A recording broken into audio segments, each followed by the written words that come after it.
awaits me from my winter hell. I've got candles and candy, I can be your daddy if you only let me creep into your prison cell. Hey baby, can you tell I'm not a criminal? Your choice is seminal. I want you to stay true to what's right for you. No matter who or know what will others say, just find your way and try to stay true.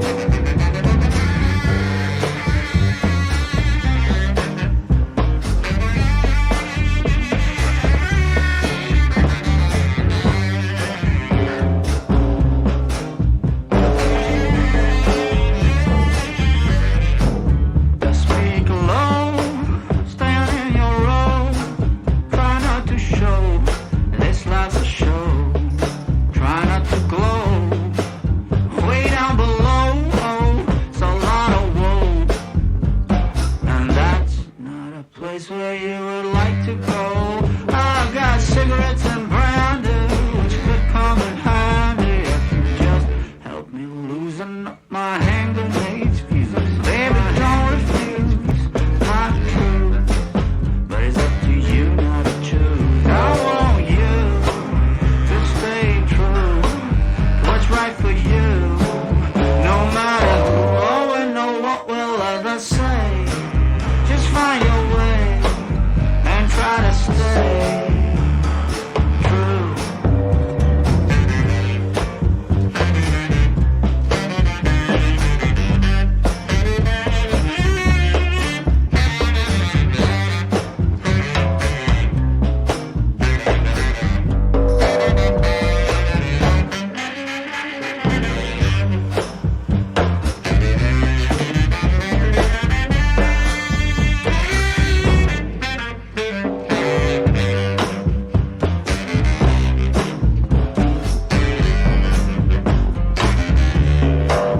I want you to stay true to what's right for you.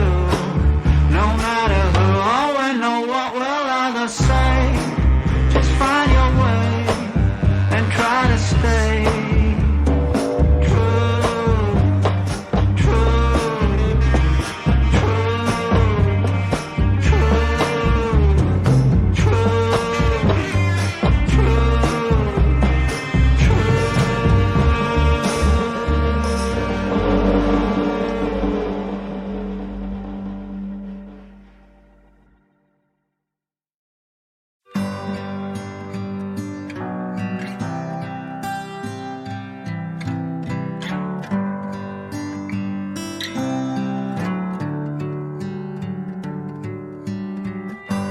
So you're looking for the secret that got me here.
All right, here we go.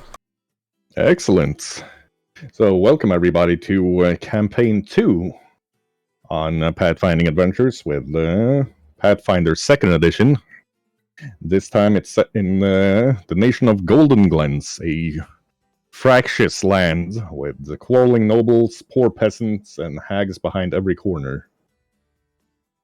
Our noble band of adventurers have been hired by an unknown party to go hunt down bandits, and are currently meeting up at one of the wayside inns in the March of Nassans, the Duchy of Nassans, to be more correct, where they are.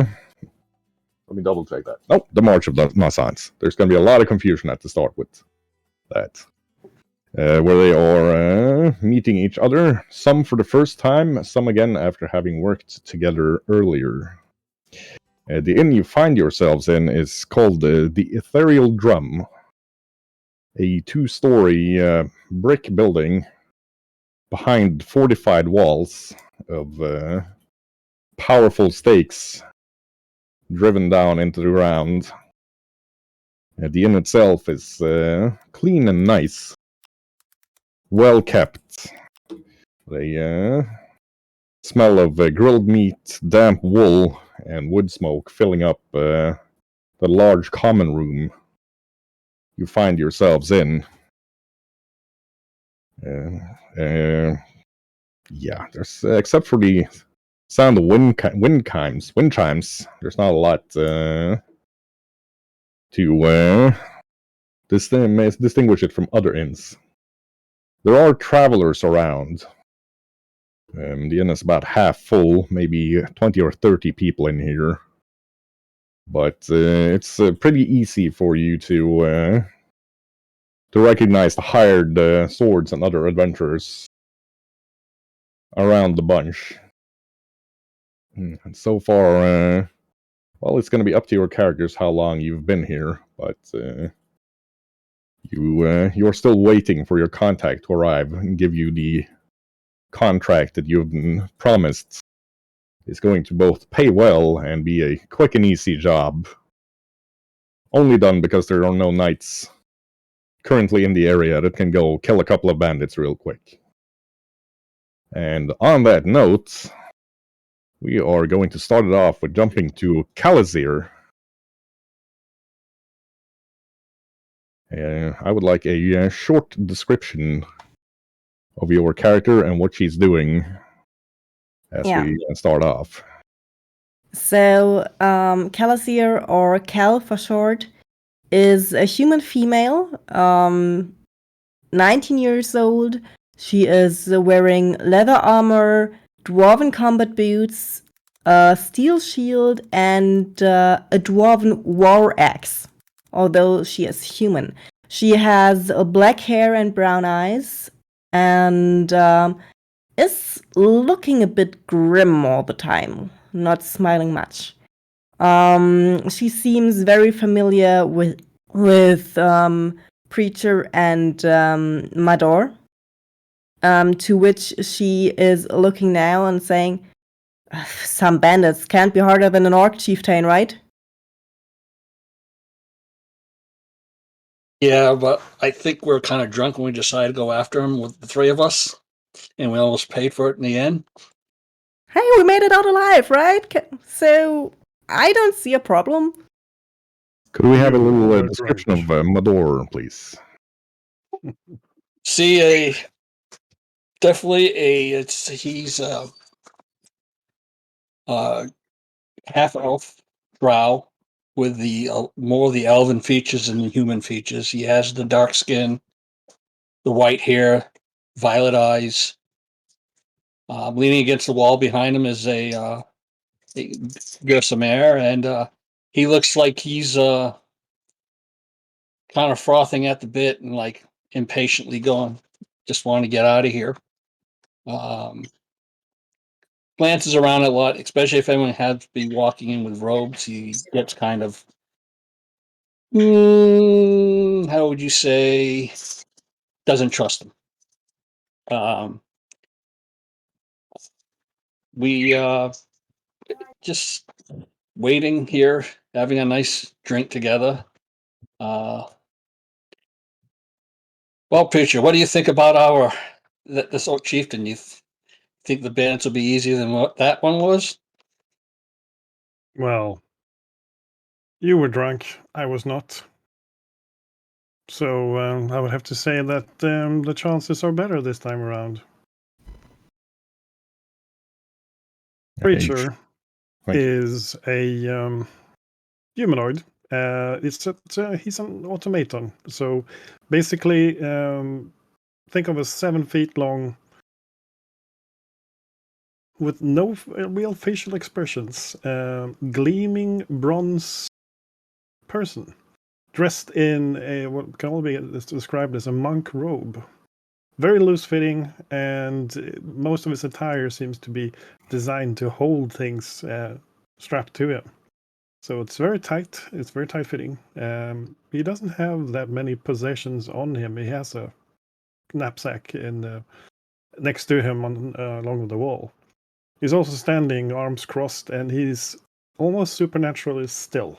He does not move. He does not turn. He does not twitch anything. He just looks a little bit sideways at different people. But he's radiating calm. That's his most common emotion. Looks over to Cal. Well, I do recall you two being fairly blooded at the end of that, so let's try and avoid that this time around. Well, we lived. True. Lost some of our possessions, though, so we should look for a shop. That is true. We did lose a bit, but, well, even a hare will bite when it's cornered, so I guess the orc chieftain had his right to defend himself, but he went down in the end. Right, entering the inn, you can see a human female talking to a much shorter individual that seemed to instantly spot the three of you sitting around. We could get descriptions of Arowina and Tolmar and what they're talking about. Marisol is a mid-20s female human. She's wearing a long duster that seems like it's been on the road for a while. Pinned to it is a deputy's badge and a feather behind it. She's also wearing a hat, which she's not taking off immediately upon entering the inn. And she seems to be rolling her eyes at something that was just said to her by her companion. Her hair is long and bushy and blonde with darker blonde streaks in it, and she's carrying a holster on her hip, which can be seen whenever she's moving and the duster blows open, and a whip. Her face is pretty neutral, nothing to notice about it, and except that there's absolutely no blemishes on the skin. There's no scars or anything, even if she looks like she's been out for a while. And her eyes are very shining blue. Look, seriously, you forgot your gold on the horse and now you want me to pay for the inn as well? Iodi did not forget his gold. Iodi merely placed it in a better location that I will find in a future time. I will allow you to pay for everything today.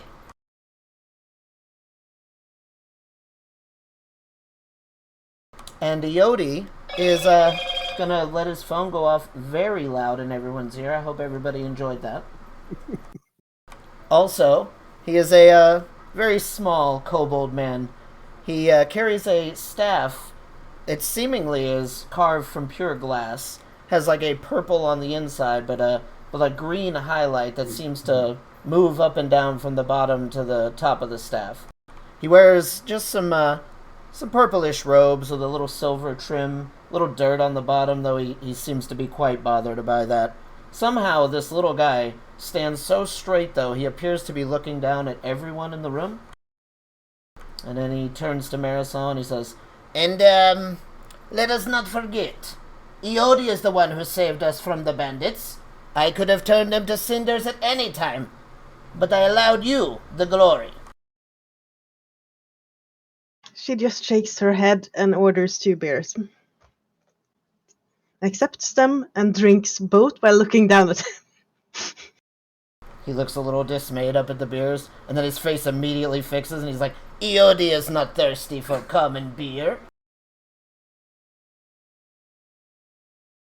Then she nods so that he'll be given one as well. Right. The bartender is an elderly dwarf. White hair, long white beard. His skin is old and wrinkled. The deep brown chestnut color. And he hands Iori and Marisol their beers with a practiced motion. Although you can see from a glance that he is missing both his left arm and his left eye. His right arm and his right eye, and the right side of his face is heavily scarred. He's wearing a wool shirt, obviously sewn to accommodate that over a black apron with the what do you think is the emblem of the inn embroidered. It looks kind of like some sort of hippie drum circle symbol embroidered in. It gives Yodi and Marisol a grin, and like, you must be mercenaries then. You heading over to that group or that group? And then he nods over to 3 people sitting on the right and 3 people sitting on the left. Each group having taken a corner where they have their backs to the wall and looking out into the room. And on the group sitting to the left that haven't yet described themselves and what they're talking about, we're going to start off with Edamir. Hello. So Edamir is a kitsune male, and currently he's just in his fox form, little tiny fox, just riding on his creature companion Roran, a wolf. Just following. Very well. And he's sitting together with 2 other companions, I believe. Whoever feels the call, it's either Quinn or Finn. Leo is just under 6 feet tall, blonde, slightly shaggy hair that looks like it's been chopped off at the base of his neck, and but a close trim beard. Wearing a green linen shirt with a very beaten, long overcoat over his arm. Looking towards a well cared for pile of weapons that, including a longbow, a sword, and a large knife that are stacked nearby, and holding a tankard of ale.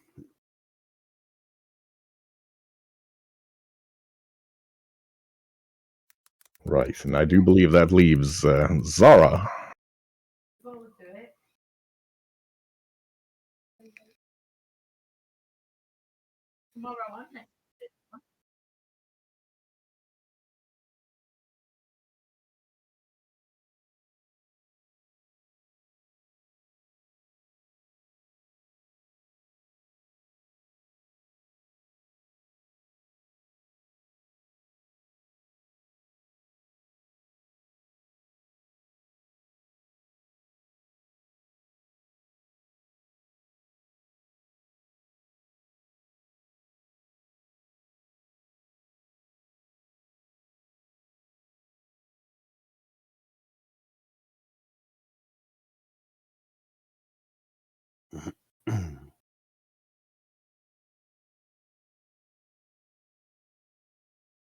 Well, the goblins did not turn out so badly.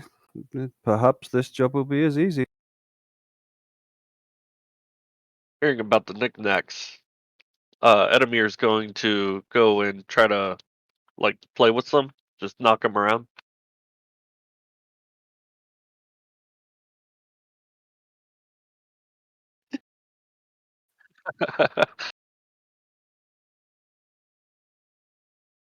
Right.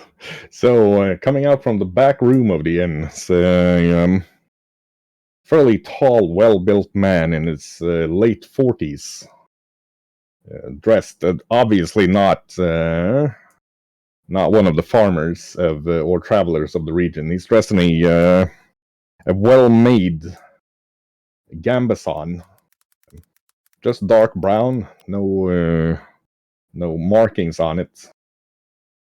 Over that, he's got a traveler's cloak with a hood.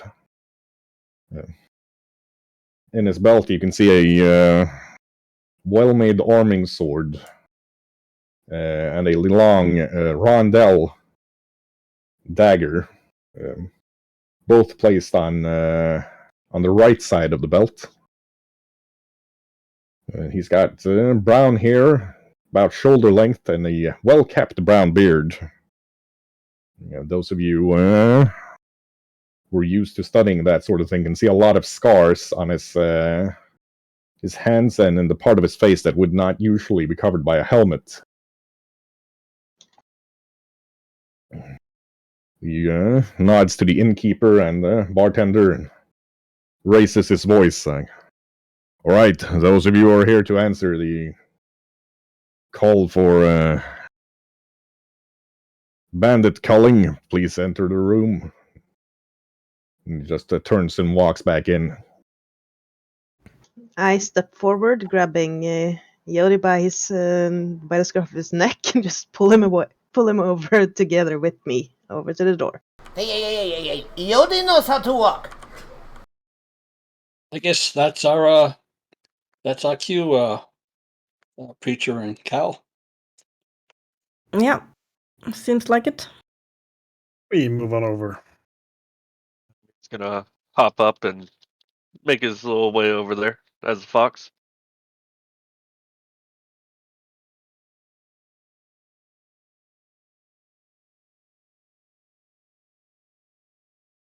Yeah, I think this is our contact. And Leo finishes his ale. He fingers it. There's a silver chain around his neck, and he fingers it quickly and then tucks it back inside his shirt.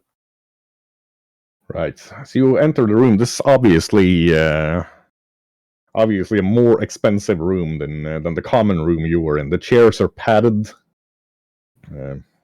well-used leather, but comfortable to sit in. And the table is would probably seat 20. So there's a comfortable amount of space for you all.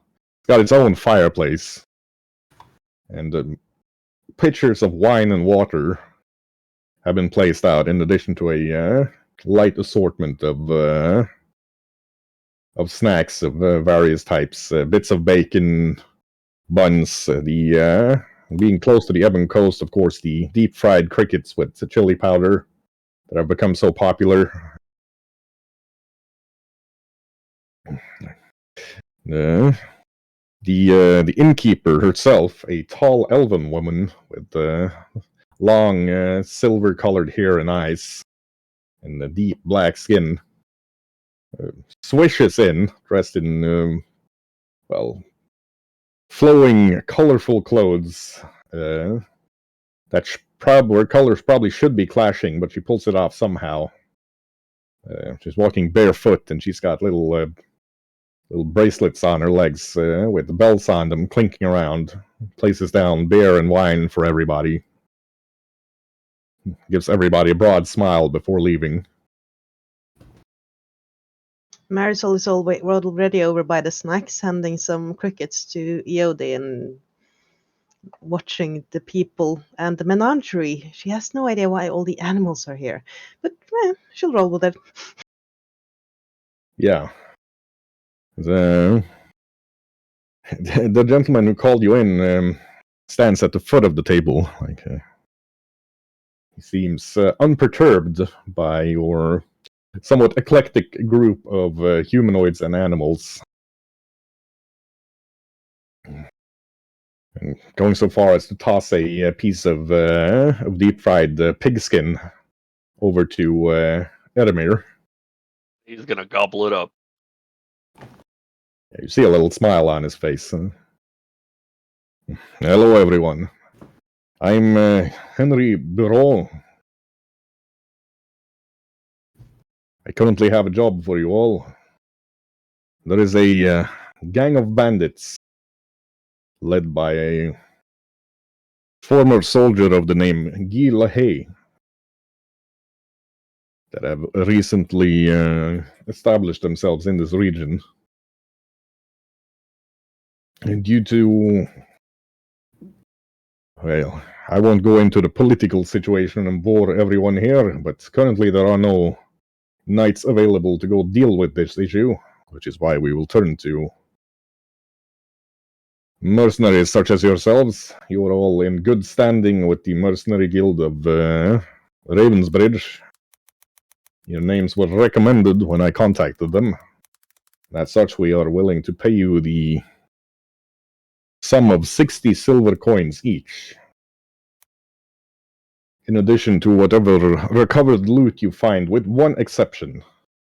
There was a shipment of fine wine and silk heading for Ravensbridge that was intercepted by these bandits. We want that shipment back. Anything else you find, you can keep, with, of course, the normal laws of Golden Glens applying. Should you find anything obviously belonging to a knight or a noble house, you are bound by law to return it, and they are bound by law to pay you a fair finder's fee for it. Anybody found in Golden Glens walking around with knightly possessions that they have no legal way of owning will, of course, face the usual legal repercussions for that.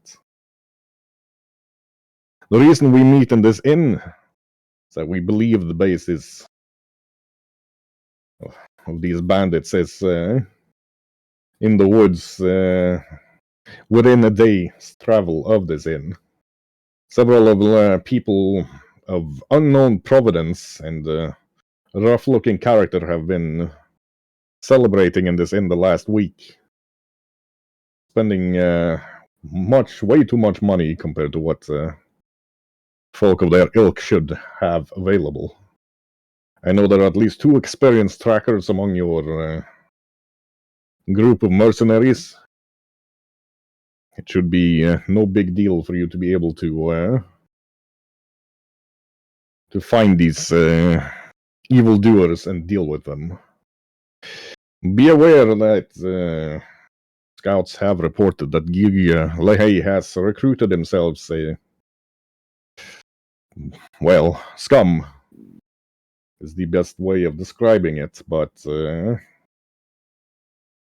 are rumors he is traveling with at least one orc and maybe a magic user of some kind. Anybody willing to work with orcs, of course.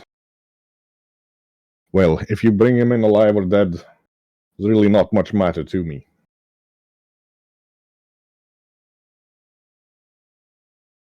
As we expect this to be a fairly short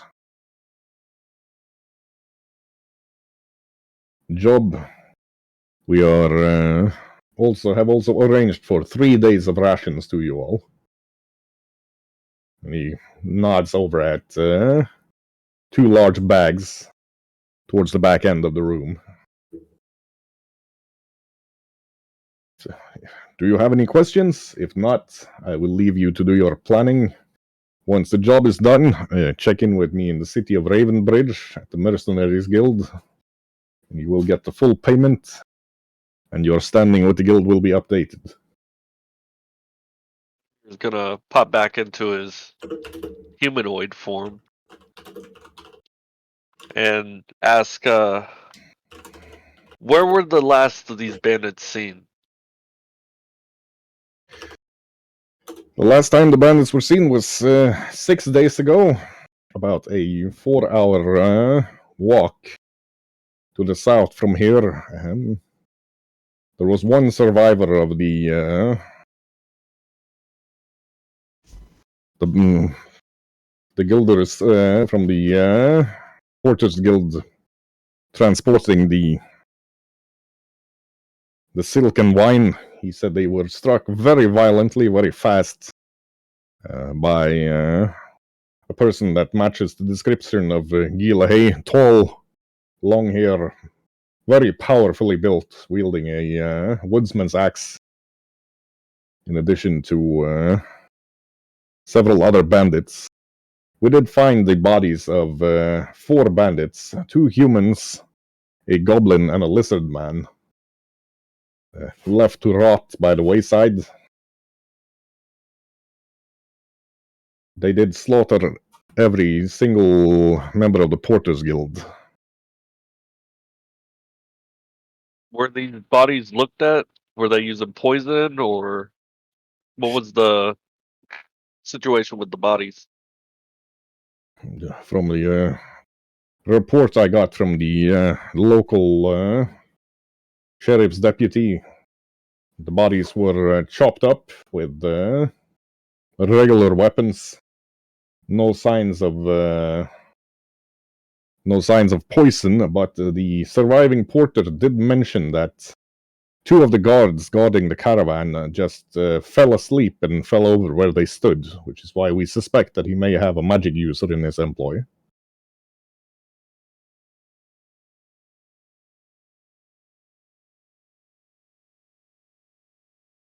Question Although- regarding the cargo.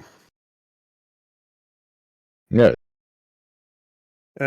Was that of sufficient weight to be carried by hand, or did they actually take some kind of cargo animal with them? the cargo was supposed to be 8 casks of fine wine and 20 rolls of silk. If you were to transport it by foot, 8 strong individuals could do it, but I would suspect they have a sled or something, or a donkey or something like that to be able to transport it easily. Tracks. Thank you.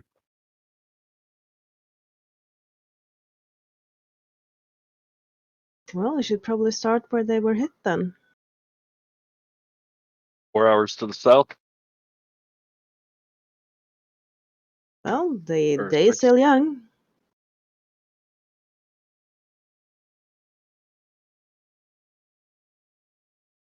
What can you guys do anyway? I mean, we are the Night Shields. We know how to fight together, you know?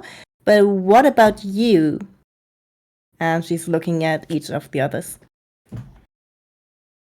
I pop back into fox form.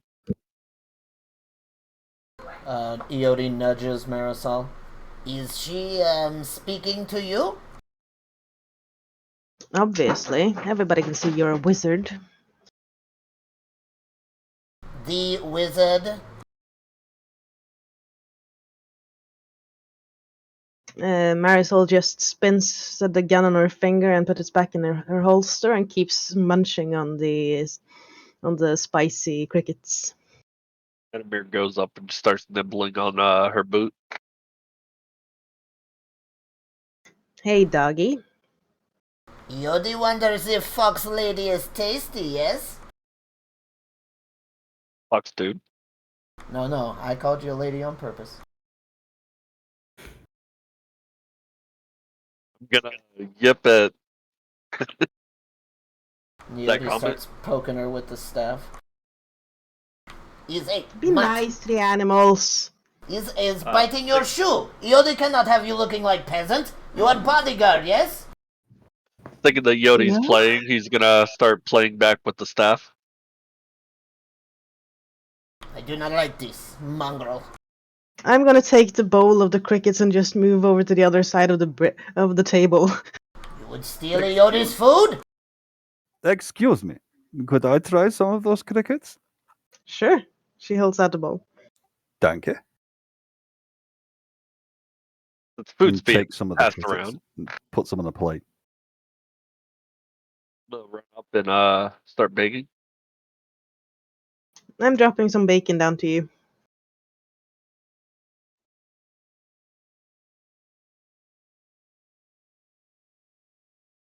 Yeah, this So is true. he's much cuter like this. That is also true.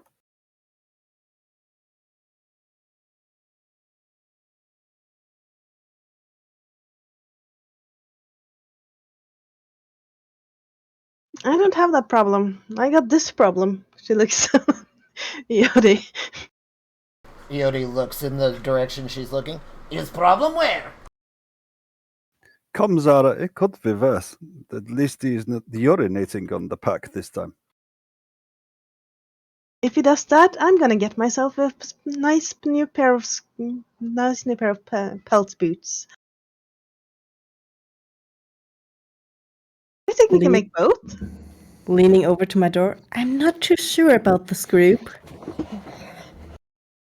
They got a mage with them. Of course, I'm not too sure about this. I lean over to Cal. In a group of many words, there's bound to be a mistake somewhere in them. Oh, I see a lot of mistakes here. He nudges Marisol again. I think she is definitely speaking of you. Definitely. Crickets? Ooh, the crunchy ones. Yeah, they're quite good. She's still standing there holding the bowl like you would do with your own popcorn and munching.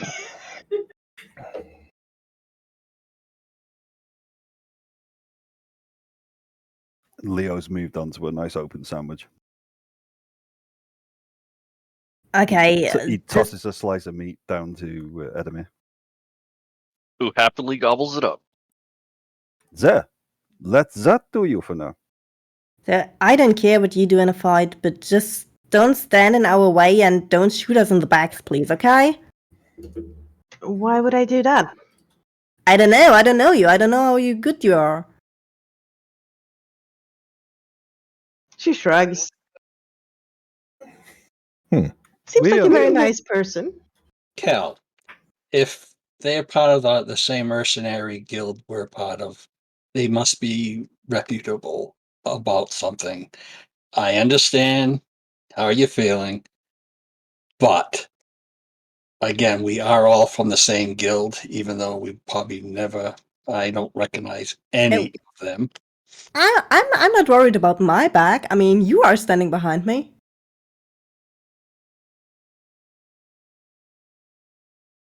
You forgot preachers right with you, too.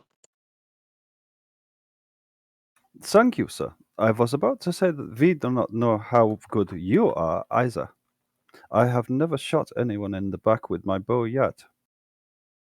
Does that help? I guess. Well, no one that was on my side, anyway.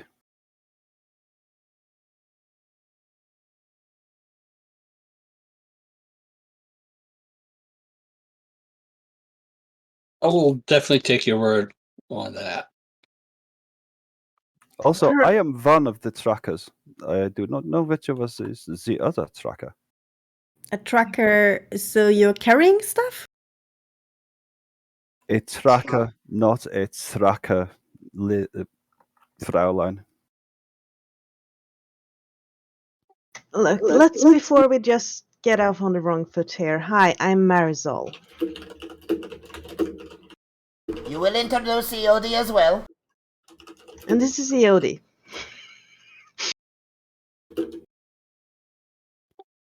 I am Adore, and my two other companions are Preacher, and I call her Cal, but her actual name is. You were a Alizea Cal. Strong Axe.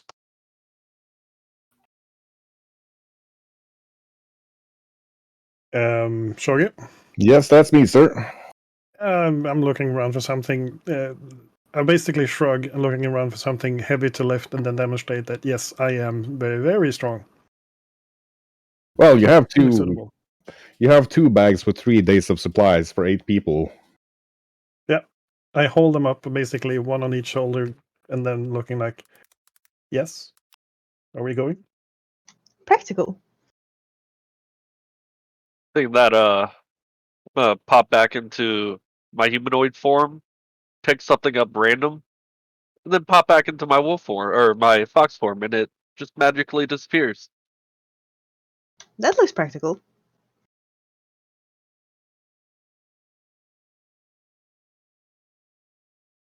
Very useful. So what's Greetings, your name? Marisol. Greetings, Marisol. I am Leo, and I will let my companions introduce themselves.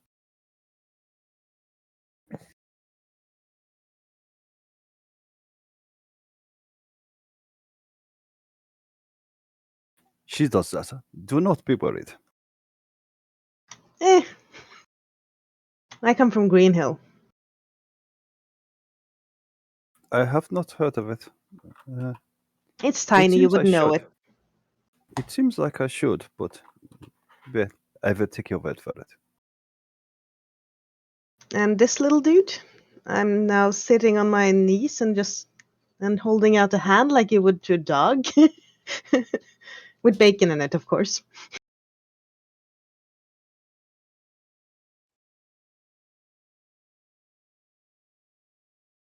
A very cute one, though. At least in this form. I believe he describes himself as a kitsune. Never heard of it. Nice to meet you. Well, it seems that Preacher has taken it upon himself to carry the supplies. That's great. I'll go get my horse and we're ready to go. Fisher simply nods.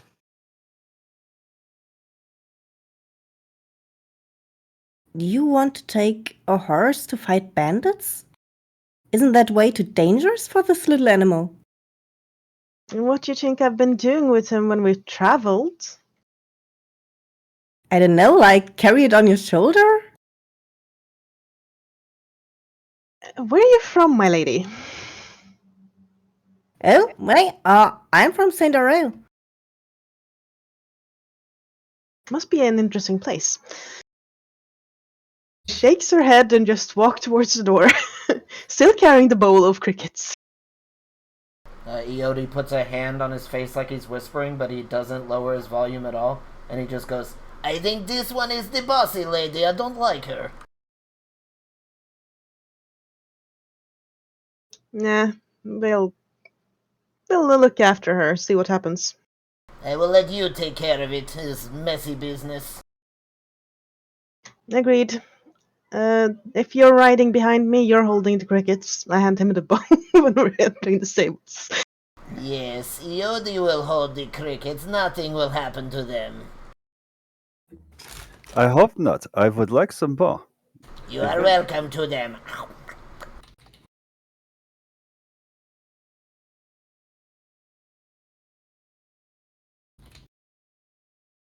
Cal, wasn't there something else we could have been doing? You mean like drinking? Sure. But for drinking, we need money. That is true. Well, we did get some from the chieftain that we killed. True. But when we replaced all our equipment, I'm not sure there will be much left over. And we don't have to worry about Preacher. He doesn't drink, so we can drink for him too. Point. Good point. Chogi, when I look around the inn room before we leave, you said there was food and drink on the tables. Yes. Does that include a keg of ale or something similar? Oh, yes. 2 kegs of ale, 4 pitchers of wine, 4 pitchers of water. Okay, 1 keg of ale is carried along then. Oh, well. He's thinking of us, Cal. Marisol is waiting, standing next to a dappled horse, with Iode already on top of the horse behind the saddle, holding on to some makeshift reins that are just locked to this table, to the saddle. Nothing that can actually do anything about the horse, holding the bowl of crickets under one arm while she's holding the horse. Hey, Cal. Leo Yes. has tested all the pitchers of wine and poured one into a large bottle that he's putting back in his pack, and he wanders over. That is a very nice horse. May I? Yeah, sure. He She gives the must horse be a stroke. rich. We commoners don't have horses. Wait. But that's a rabbit, isn't it? It's not a horse. This is a perfectly normal horse. I told you I'm from Greenhill. Cal just looks completely confused. And then, hey, am I confusing something again? Yes, you are. Have a drink. Yeah, as you're Obviously. heading out, the innkeeper comes over to Leopold. Excuse me, are you heading south? Yes, we are. May we do some things for you? Yes. As you know, not many people still live in this area of the march, but there is an elderly lady named Nini, about 3 hours to the south. She hasn't been here for 2 days. I'm worried about her health. If you would take this basket of supplies to her. An elderly lady. Oh yes, her farm is just by the road. You can't miss it. It'll be the only one that's still well kept. A well-kept farm by the side of the road. Very well. I will take the basket to her. And he holds his hand up for it. Yeah. She hands it to him. Nosans, the march you're in, is a fairly wealthy march, really, ruled by House Cavalier. But the eastern part you're in right now, around Ravensbridge, is mostly deserted due to its proximity to the Vallée des Dents Azarées. And the orc raids from the valley there have pushed most of the farmers in the area out. Ravensbridge, however, is too large a city to leave, and it's also a trade hub. But around Ravensbridge, you can travel for 2 or 3 days on foot, mostly without finding settlements, although there are fortified inns, usually half a day's travel in most directions from Ravensbridge. Half a day's travel on foot for a Golden Glens farmer would be about 8 hours of walking.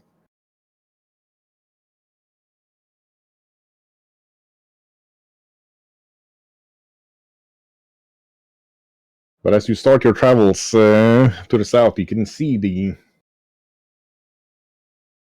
remnants of farms and hunting cabins and homesteads on the sides of the roads with depressing regularity. A lot of them have obviously had barricaded doors and windows smashed in.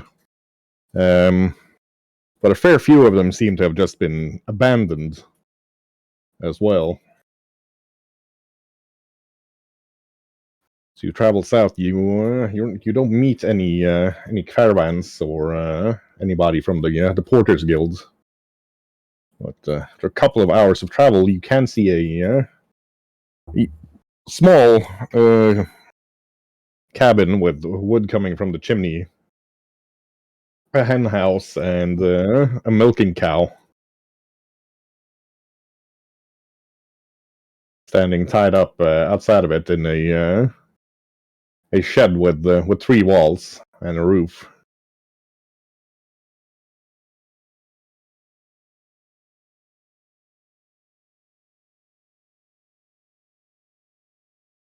Is this the place you're supposed to deliver that?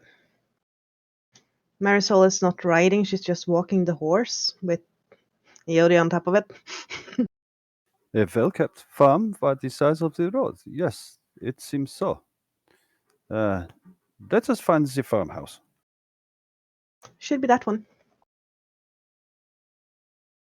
Leo just starts up the path.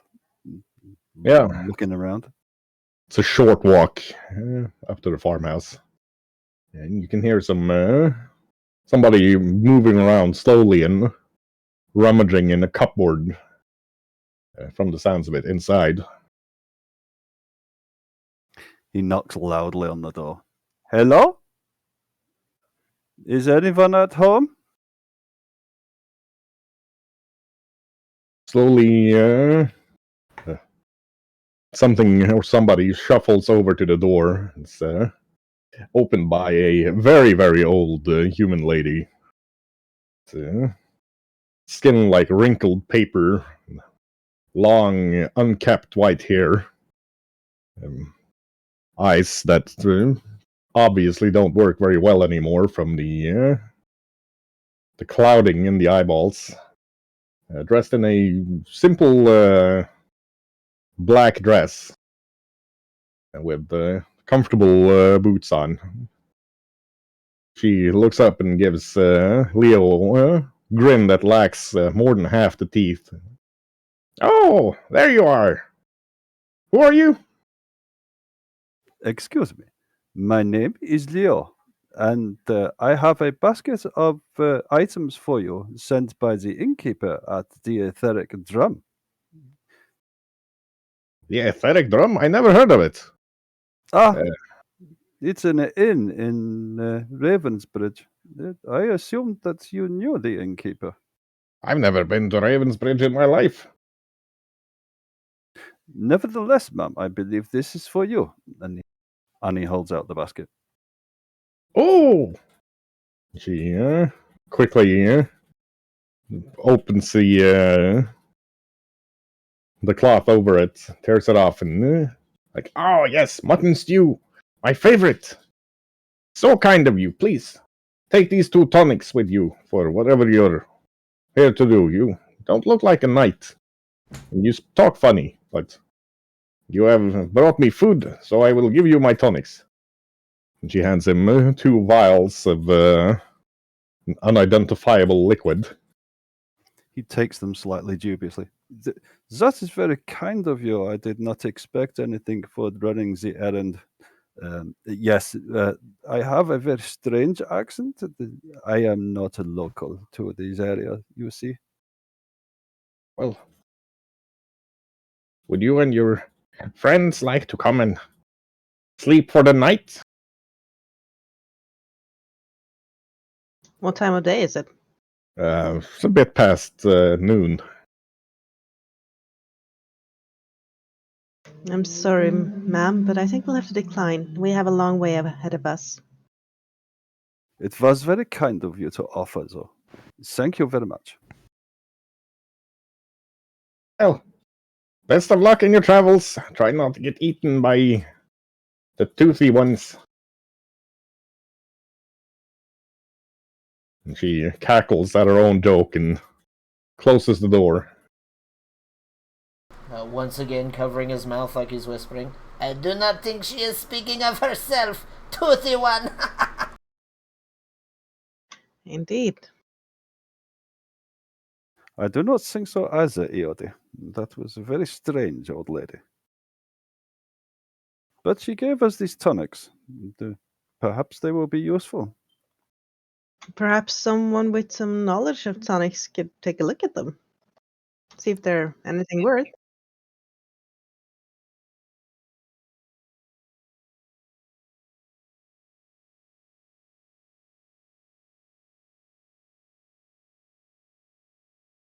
She shrugs and starts walking.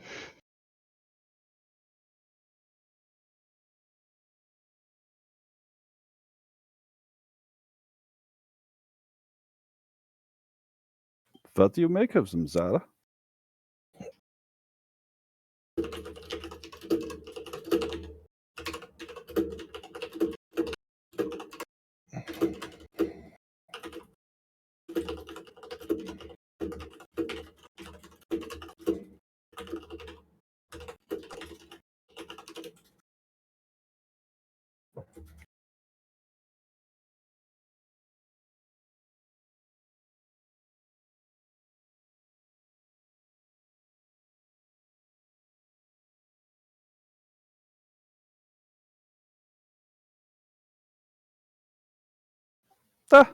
It is better than nothing. I will just put these in my pack for later. And he slings it back on his back.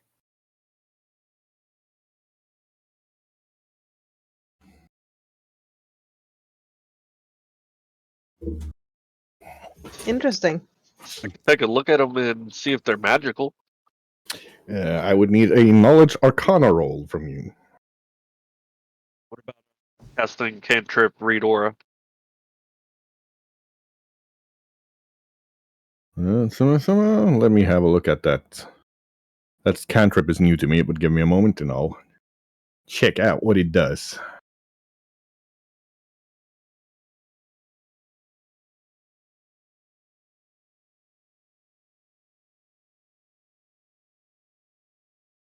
Ah, yes. Well, having a proper look at them, yeah, you are pretty certain that they are magical and they give off a positive energy vibe. Ah, yes, it seems that they are magical and seems pretty positive. You should try drinking it. I think I will save that for if they are needed later. But thank you, Edemir. Iodi knows everything of magic. Allow me to look. By all means, Iode. Here you go. Ooh. Yeah.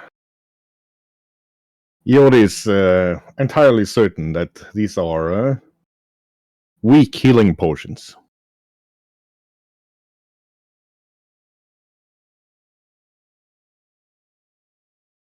Yes, Iodi will let you take these. They will mend your wounds. They are a simple, trivial thing. Mending wounds is never a trivial thing, my friend. Do bear that in mind. And he stows them away. Well, shall we move on?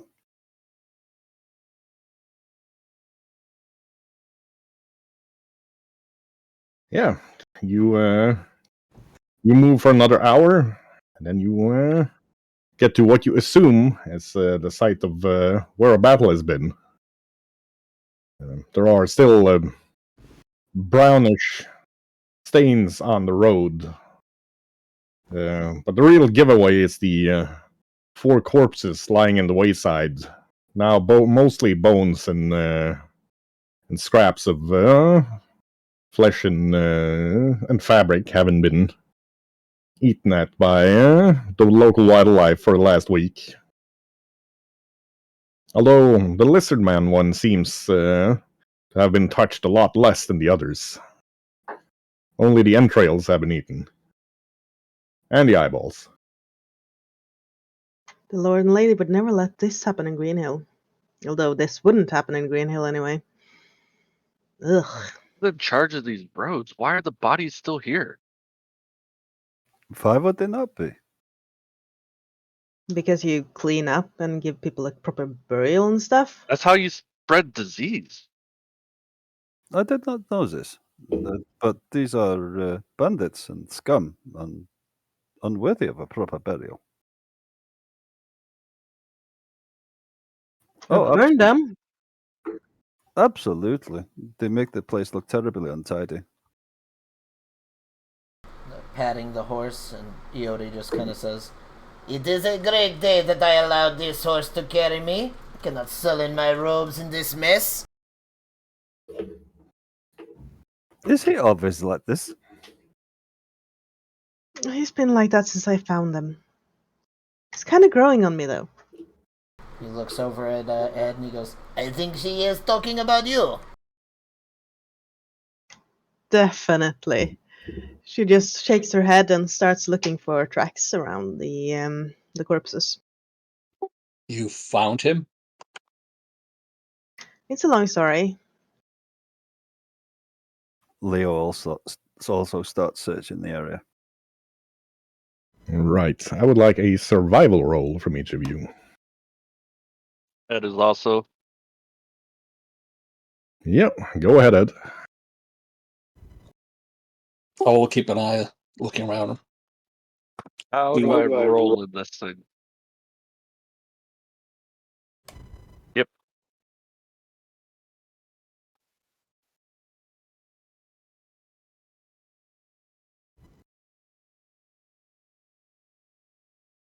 There we are. Yeah, I noticed, but Got landed in the chat box. Or just double click on the total. yeah, Arlena's all fancy, that sort of thing. Yeah, so Marisol and Edamir. Marisol finds it about a minute before Edamir and about 3 minutes before Leo.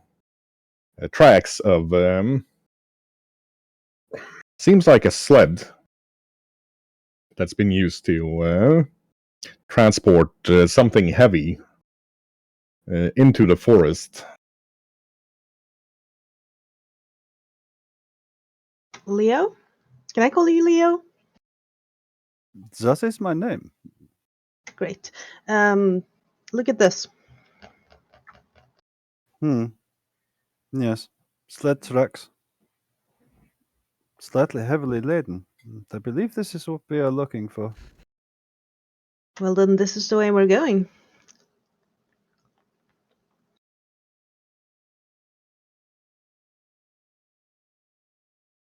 So what are we waiting for? Very little. We are waiting for you to lead the way, Grumpy One. I don't know, catching something always works best with a bait.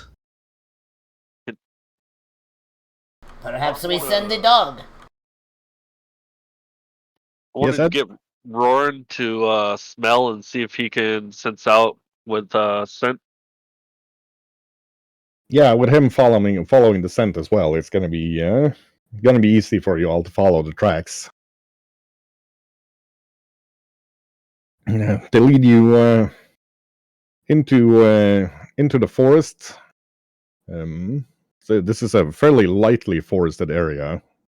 This close to the road, most of it's been logged at some point, but it's had from Edamir's best guess at least 5 years to grow again. And what should have been logged is now starting to muck up the paths, and overgrowth will be a problem within the next couple of years at least. Following the trail up, you follow it up into they couldn't be properly called mountains, but large hills at the very least. The jagged type, not really natural to the land, but part of whatever caused the valley of that the orcs now dwell in to be formed at some point. It takes you another 2 hours of tracking before you see the remnants of buildings, shorter buildings than usual, with broader doors, shorter doors as well. Looking, seems like there's been some sort of mining operation here at some point. You can see pickaxes and shovels, and Leo almost steps on an old brown skull that's partly overgrown in the moss. There's a small, not tunnel, but ravine that leads further into where the mining has been going, and you can see smoke, a very thin trail of smoke coming up from it.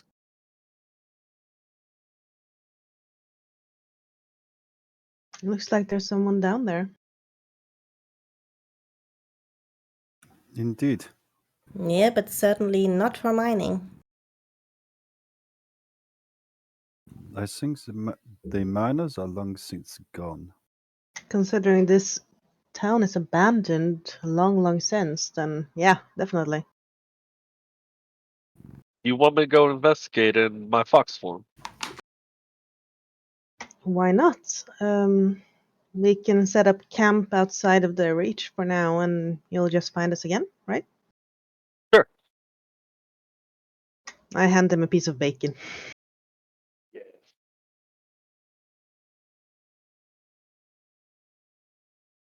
Who's a good fox?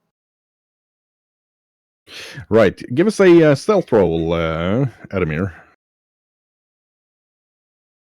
Ooh, that's gonna be bad.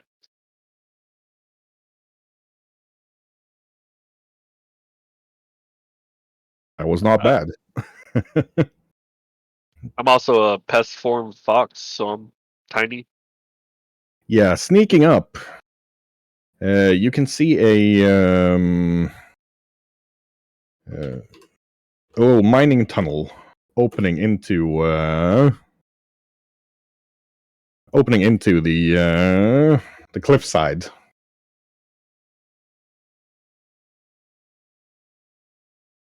Oh, cool. So 26 or 25. There's a little fire outside, kept fairly low, and obviously by people who know what they're doing.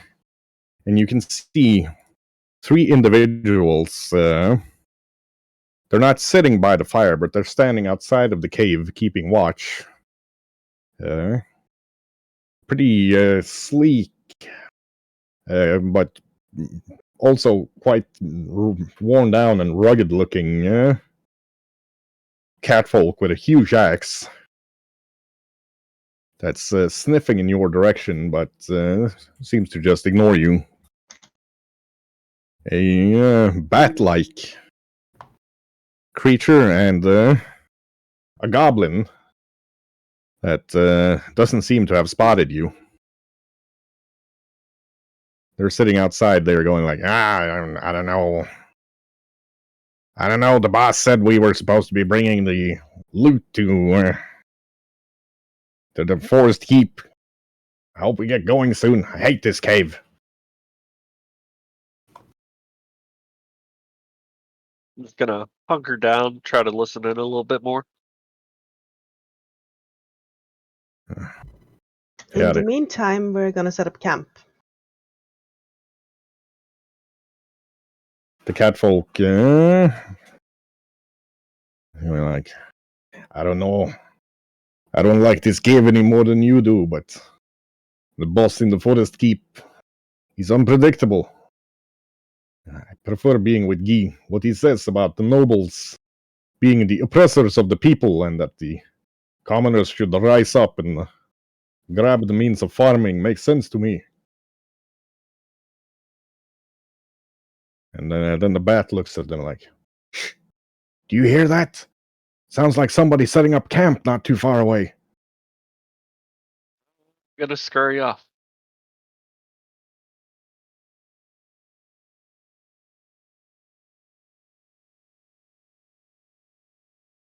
Right. Scurrying back, you see that your companions, who are, I don't know, roughly 300 feet from where you were, are indeed setting up camp.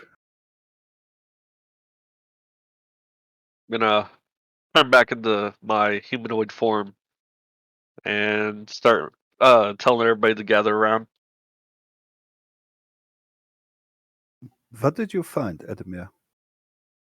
Okay, so there's a goblin, a bat-like thing, and a cat person. And That sounds like the start of a bad joke. It does, rather. they know that we're setting up camp over here. I don't necessarily know if they're evil or not.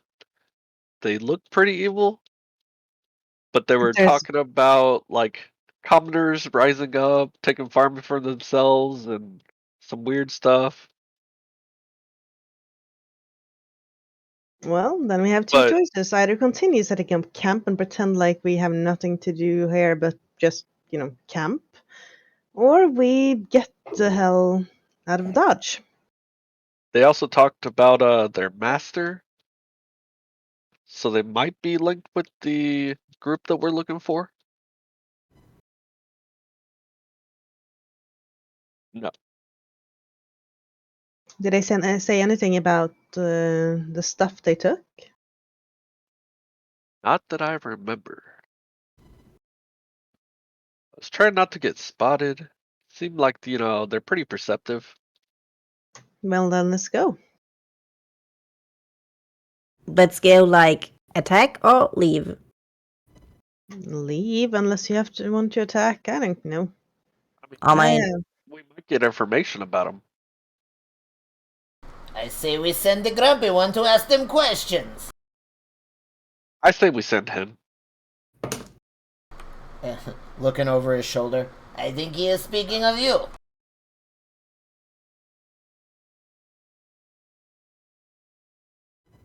Actually, my dear, I think he's talking about you. Imagine the audacity. This fox would talk of me?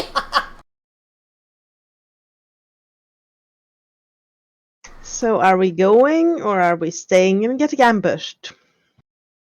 it's not an ambush when we know they're there. Well, the good thing is they don't know that we know that they're there. I'm kind of getting confused, so I'm just gonna go have some more of the crickets. Maybe we can set up an ambush for them. We can set up an ambush. Because if we try to go after them, they're pretty perceptive. They knew that y'all were setting up camp. So they're going to know we're coming. And they probably want to investigate who's setting up a camp nearby. But since we know that they know that we know that they know that we're here, if we make it look like we are making camp here and we kind of put up decoys and fade into the darkness around, see if they come looking. A fake camp. You and her looks like you can take a beating. What if the rest of us hide and you just make camp? Then I don't have to hide the horse. I'm definitely more for the direct approach. I'm not for hiding. Then you are the one that makes camp. Here, you have a horse now. Come on, let's go hide. Are we setting up camp here? Are we for sure? Apparently. I'm going to cast Alarm. I also look up at Preacher. You should probably also just make camp and stay here. That works for me.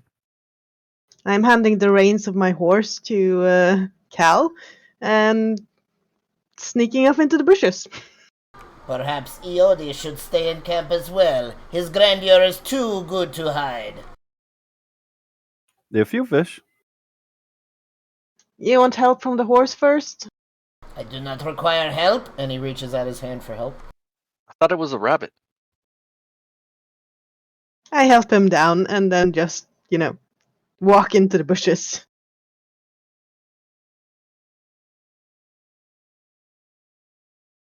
Yeah, it's foresty. So,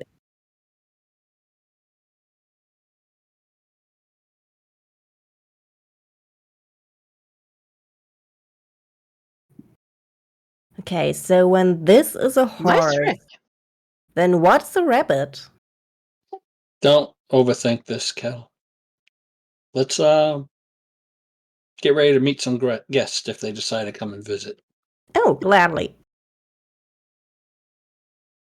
All right. Preacher prepares with various bedding and stuff that people left behind, hopefully, and tries to arrange it so that it looks like people are sleeping, including a cask of ale that now substitutes for a chest for somebody. And then he does he goes over and stands by the. I don't know if we actually want to go for a fire, do we? I turn around to my comrades, which are visible. Fire? No proper camp without a fire. All right. I set a fire. Make a small fire. Small fire. Right.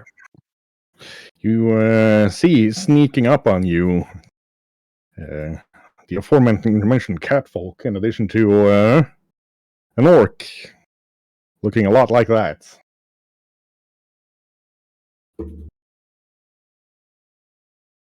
Give me a perception roll as well. Yeah, overhead. Hey, nat stealth- 20 plus 7. overhead, stealthy, but easily spotted by Edamir. You see the bat person flying around, getting ready to land and attack.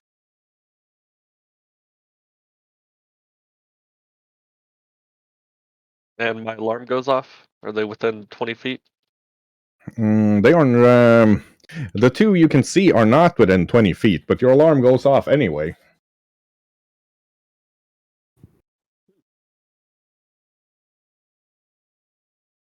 I'm gonna motion to Roaring and have him start barking.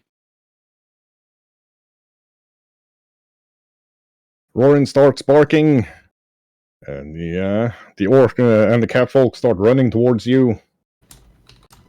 Two giant rats pop out from the bush behind Edamir, and the rest, having set off the alarm. I only see Token. Everybody's kung fu fighting, and it's Kalazir's turn. Those of you in the bushes don't have good vision out, so you can see your own. Yeah, the thing is, it does not seem like my low light vision is working because I see nothing. Nothing, Yeah, I see nothing whatsoever. Only my token, nothing else. Same. What in the world? I can Mine see sorting. everybody. Yeah, you have dark vision. I think that's the same problem we had last time. Yeah, I have low light. The only big problem here is that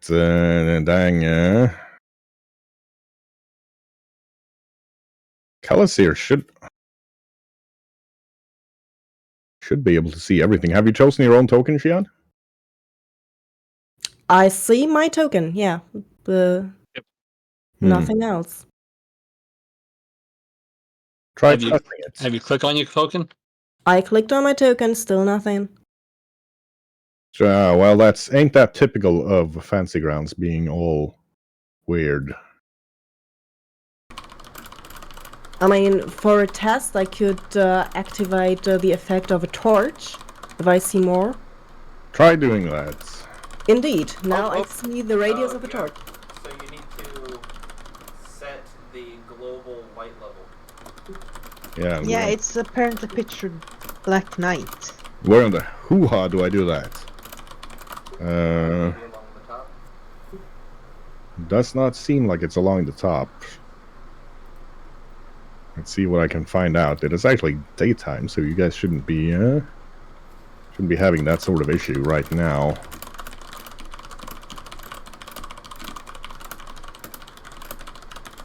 Okay, let us Google.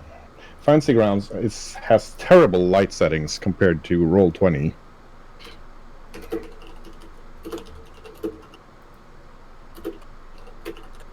Where this is it's not difficult, or well, adding lights to my. Hey, just tell me how I do it.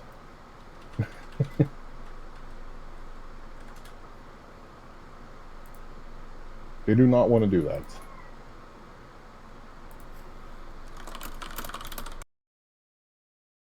Let me see here. There is a bug. Okay. So no bug. Oh, sorry, tiny dog, but you're gonna have to hop off of my foot. Yeah, she's sleeping in my lap, but I need blood flow. Yeah, kolla så. Blink inte. Oh, to my leg. Options, token lights. That's fair enough.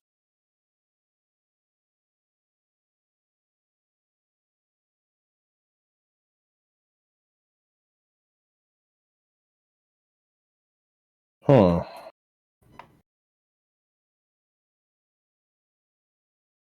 Okay, well, I'm just gonna have to go do that the difficult way by adding a lot of token lights, it seems. I'd hate doing that, but okay.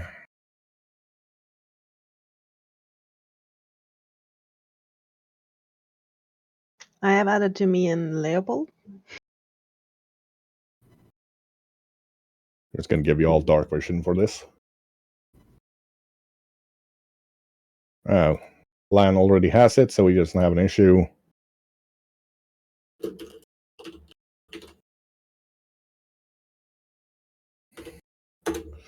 This is sometimes the game makes this needlessly difficult. We've never had darkness on this map before, but Fancy Grounds updates things without actually asking me if I want that to happen or not.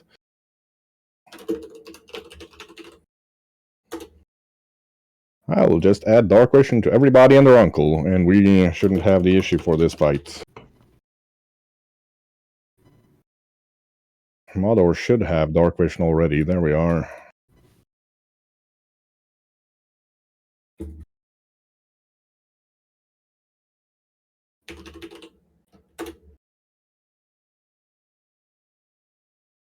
Callisier should have... Oh, she only has low light. There we go.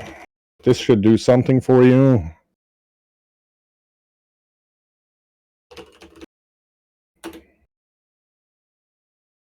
There we go. Now you should be able to see something, Xian. Not in the amount that we see on stream now. I still only see the area of the light. Huh. Strange. Okay. New and interesting issue. We never had Oh, this. now you had another comma in front All right. that blocked it. But now you can see. Excellent. Meaning it is Calisier's time to go. Okay.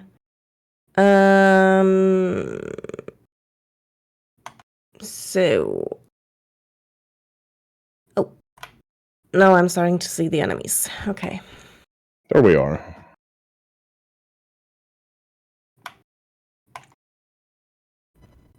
So, Kel is moving a few steps actually towards them. Mm-hmm. And shouts at them, "Aye, sneaking up is not nice!" And raises her shield. Very well. That takes us to Mr. Mador, who is currently AFK. Ah, he's back.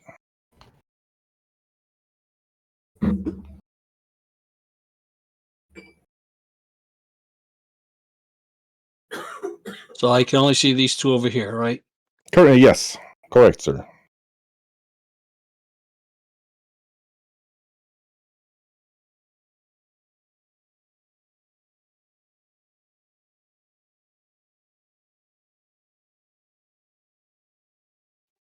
Yeah, I'm going to move to behind Cal and Bryce.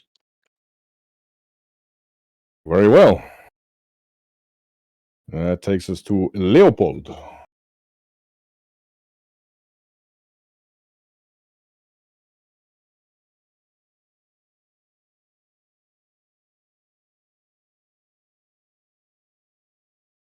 Leopold is going to hunt prey on the Orc Brute.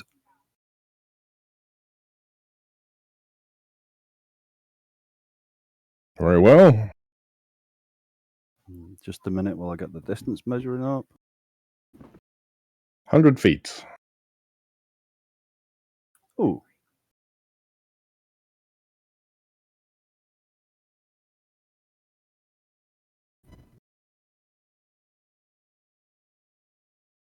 He's going to take a shot with the bow. It's terrible. Yeah, snags the bow on a branch, shoots the ground straight in front of him. Thump. And the last action, he's going to give to his animal companion.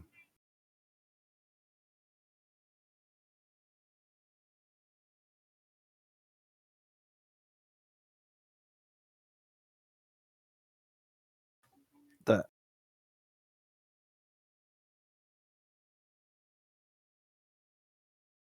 Okay, the animal companion has its own initiative, by the way, so we'll move that on that initiative. Okay. But you can order him on your turn. Yep. Yeah. Well, that's at the end. Ah, in that case, we'll do that. I'm used to Tonka. But yes, let us do it the other way. The other way. Right, so he does move up there. Okay, and that's Leo's turn. Right, and you hear cackling as the goblin moves up here and shoots at Cherek twice with its short bow. Ooh. And that is a critical.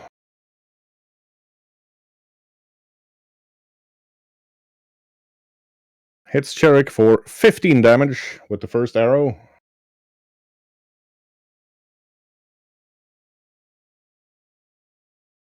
And on the on the second shot, it's so busy celebrating that it tears the string off its bow.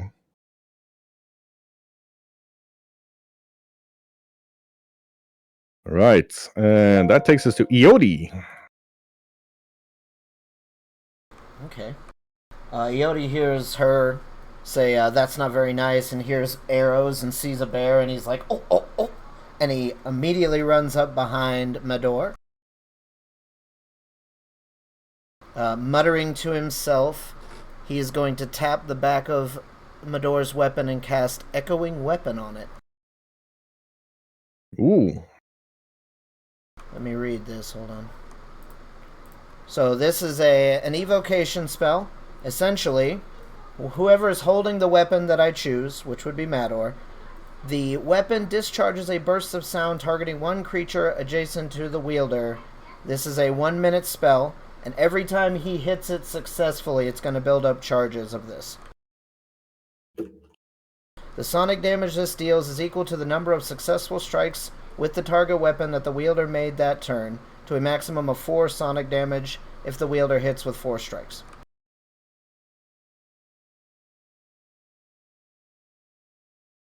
But a polearm, yes. Hey, I didn't say I thought it through well. I'm panicking. Right. That's my turn. That takes us to Preacher. Very well. I'll be moving up next to and slightly in front of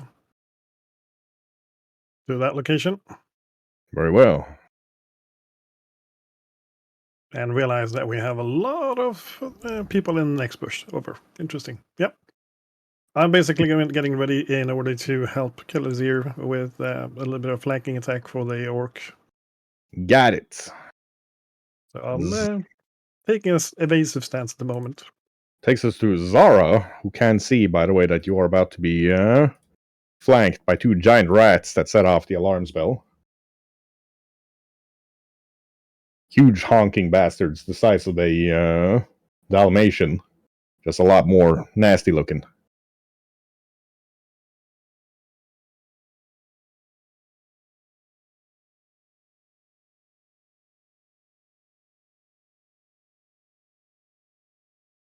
Very well. I'll have to remember that. So we'll set up a token for Zara's mirror image before next session.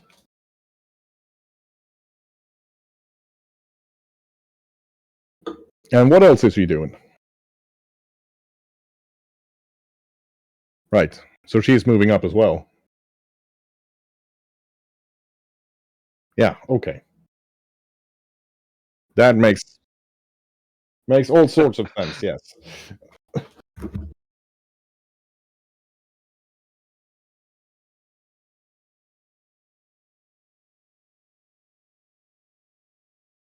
Oh, mama.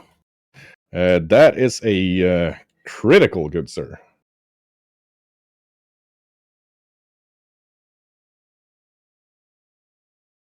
So Zara moves up and just whammos the ever-loving crap out of that rat, taking its head off in one brutal swing with the battle axe.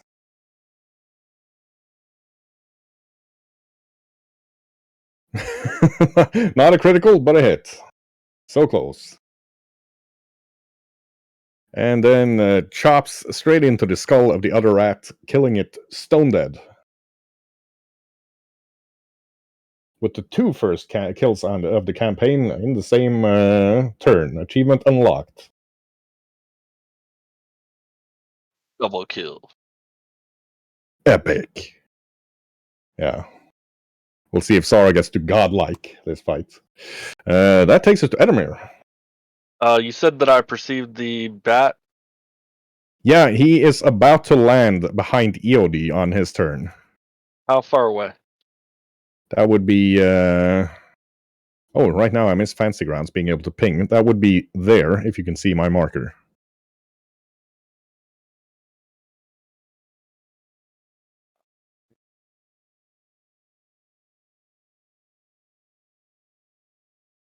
You see him How heading far down. away is he currently? Like 45?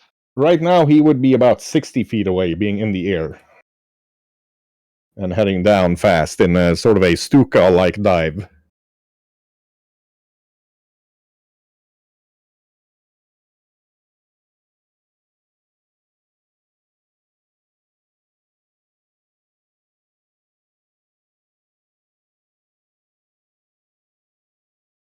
Gonna yell out and warn Yodi.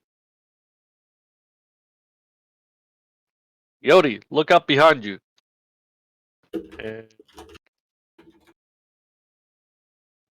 I'm going to cast Electric Arc on the Orc Brute and the Catfolk. Got it. Not quite sure how to do that in this, though.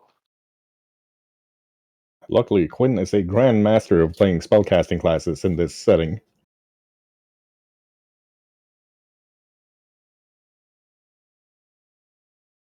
And also somewhat distracted, it seems.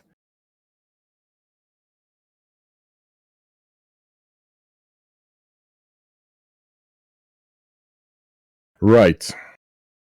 And what is the DC for Edamir? We might as well try to find that out right now. Yeah, what is it?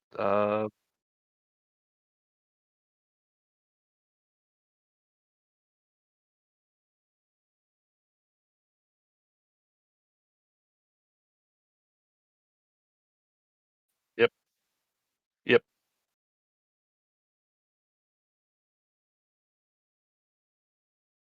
DC total 17. Right. What is the critical success for that spell, first of all? For the save? Yes. Right.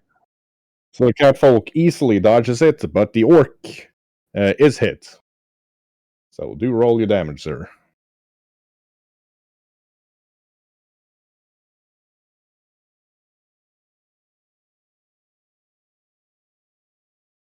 And for that, I just pick up a regular dice and throw it. I'm not seeing a drop down for the Electric Arc. Should have a quill. You should have a quill next to the electric arc spell. If you click that, you'll find the damage die and you can just drag it into the thing. Yeah, I wasn't sure how to add Electric Arc in there, so I just typed it. 1d. Yeah, it's 1d4 plus 4 for me. So I'll just throw a d4 right now.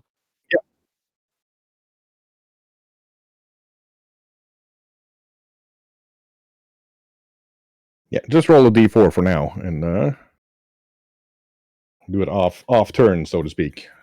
So 5 electrical damage to the orc. It is slightly singed, not super happy about life, and probably pretty pissed off from the look of it. Goes, grr, arr, grr. And that takes us to Marisol. Yeah. I am gonna wait till one of the enemies over there get closer because I am not coming out of my hiding place and running towards them, so they'll have to come here. Very well. Let's see here. Dum dum dum dum dum dum dum dum dum dum dum dum dum. Oh, hello. You hear somebody cackling and casting a spell up in up in the bush, roughly in one of these two bushes. You're pretty certain. But that means that let's see, centered on Mador. That means Mador, Eodi, Kalasir, and Preacher need to do a will save. My worst saving throw. Oh no. Who would have thought? So DC 18 save. Oh my. Told ya.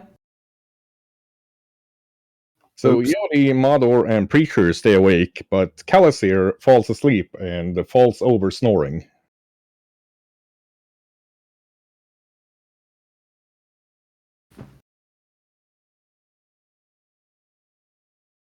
And up from the bushes, up in this area, you hear a horrific sound as somebody's banging cymbals together and screeching like "La la la! This is a motivating song."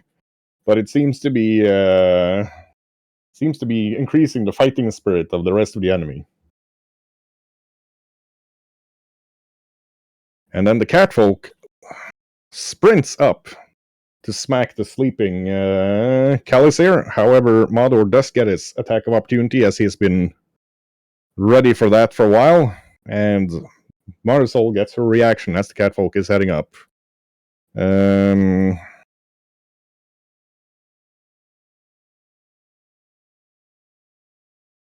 It is sprinting in, but it is still fast enough that it manages to dodge the jab from Mador's Gizarm. And Marisol now takes her turn. And tries to trip her. Oh, very well. Is that an acrobatics or is that an attack with the whip? Yeah, that was what I imagined, but I wanted to ask.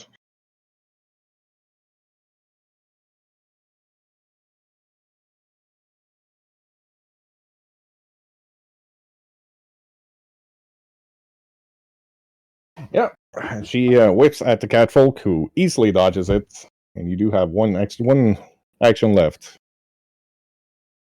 Then I'll shoot it.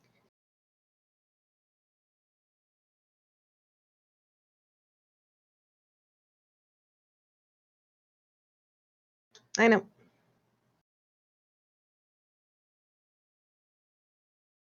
And I miss. Shoot it and miss. Got it. And now you're hearing "Ah!" as this thing lands behind Ildi.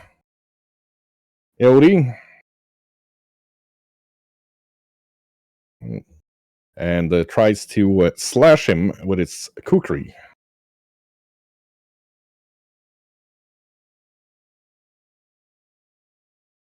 And that is a hit on Eodi for something's weird with this thing. Okay. 3 damage. And then it tries to bite him. But Eodi's not born yesterday. He grew up with kobolds. He's been snapped at by his brothers and sisters all his life, and he's used to dodging jaws. So it completely misses that attack.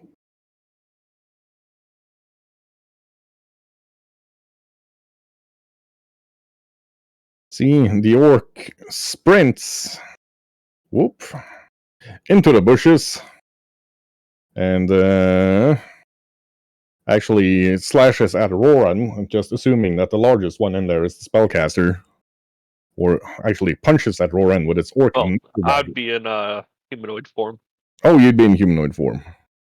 Well, in that case, the orc's not that stupid, so it's gonna smack at Erlemir with its orc knuckle dagger and just barely misses.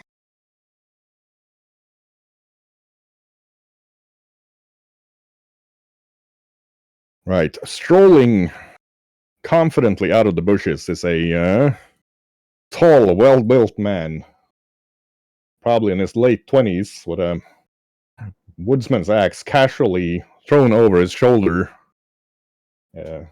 wearing just logger's pants and a and an open shirt showing off scarred and heavy muscles. And he points at the bush with Leopold in it. It's like, "Oi! Shooting at my mates from bushes ain't okay. I'm coming to get ya!" And then he is going to move up there. He's gathering up steam and moving towards the bush that Leopold's in. See, Calasir is fast asleep. Is there a token for that guy? Because I don't see it. Ooh, Me neither. gosh dang, Nope. fancy Me ground. neither. Coming here. I saw you move it, but I didn't see it move. Yeah. Fancy grounds coming here, eating all our mac and cheese and leaving their dirty dishes in the sink. Not telling us when they do things to Dark Vision. Right, Calasir is still fast asleep, snoring like a baby. So how do we get attack of opportunities to come running through me? You have a set number of reactions every turn. No, you had a... Yeah, you do get an attack of opportunity, because you had a readied action to attack the catfolk.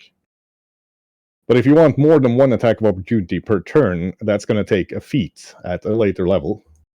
Where you can I do have attack of opportunity. Yeah. You also have a set number of reactions. Yes. You have one reaction per turn. You can get more attacks of opportunities, but that's going to take a feat, and you can't take that at first level. You still get an attack of opportunity, though, because you didn't use your reaction on the catfolk. My class ability, I do have attack of opportunity. No one's Yes, saying you don't. Already in there. I'm trying to explain to you that you still only have one reaction per combat round. Attack of opportunity is a reaction. But as I said, you get attack of opportunity because you didn't use a reaction to attack the catfolk. That was a readied attack. I did miss the catfolk, remember? He came. Yeah, I know that, but you have an attack of opportunity on the gentleman running past you.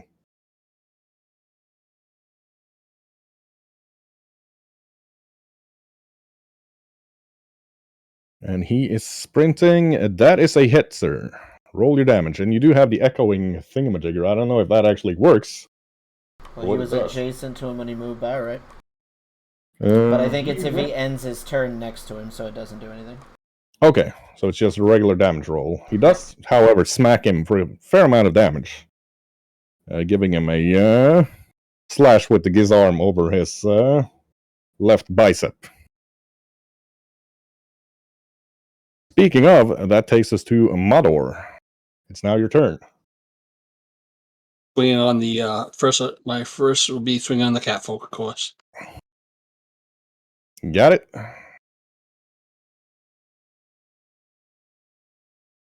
Swinging on the catfolk, he did run, so that is a hit.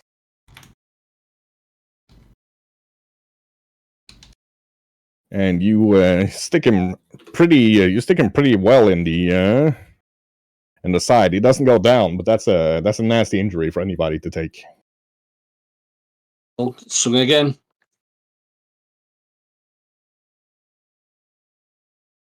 He dodges the second attack.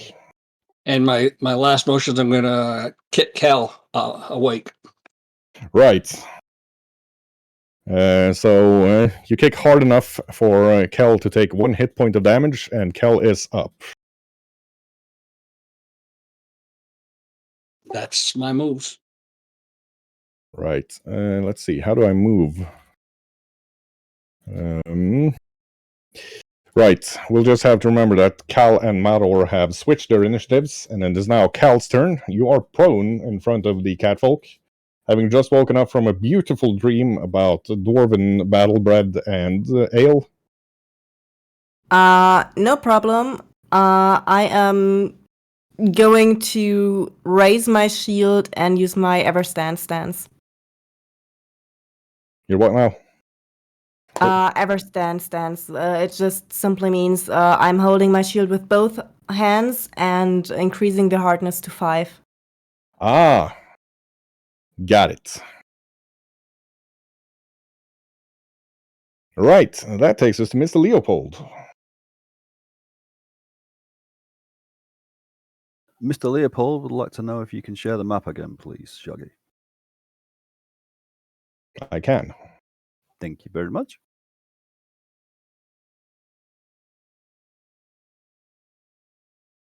Okay.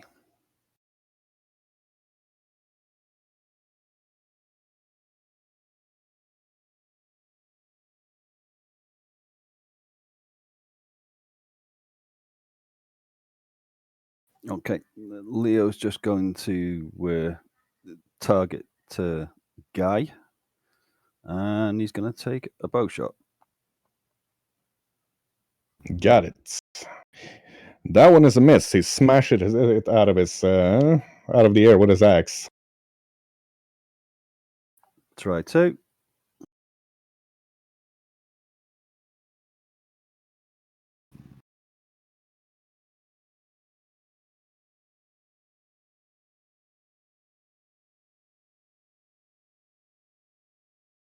That is a hit. So he is sprinting towards you. And gets that. Yeah, he's slightly inconvenienced. Arrow just about nicks his right earlobe. And the third action is going to be to move Cherek into the way.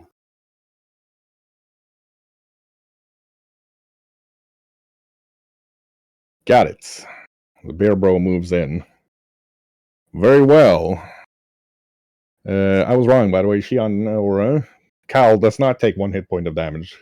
You can't be woken up from sleep without taking damage in 2nd edition, so Cal's just up after Mador nudges her with her boot. With his boot. That's great, thank you. Tells her to motivate her socks. Right, the goblin. I'm gonna make certain everybody can see it, in case you guys couldn't last time. Is still cackling, dancing around, seeming even more enthusiastic now that the ungodly racket is coming from inside the bushes somewhere. It's gonna take a double move down and smack at Cherek with its two-handed cleaver sort of dealio. Oof. And whacks Cherek for 6 points of damage. Cherek makes a horrible, pained bear groan and falls over.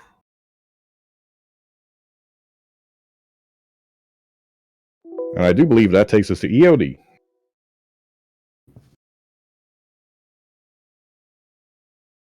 Okay. EOD looks around and he looks at where he got sliced by this bat and he starts muttering to himself. Sleeping on the job, allowing bats to hit me? EOD is not pleased. And I will tap my staff and I will cast Gale Blast onto the bat in front of me. Ooh. There's a 5-foot emanation in front of me. Each creature in the area takes a damage equal to your spell casting with a fortitude save. That'd be DC 17 fortitude. Oh. And that is a crit fail on the fortitude. So he takes double damage and is pushed 10 feet away from me. Ooh, hello. Okay then. Do your damage, sir. It's just 4 bludgeoning, I'm pretty sure. No, it's D4, right? Hold on. Plus your spell casting a thingamajigger thingy. Yeah, hold on. D4 plus 4.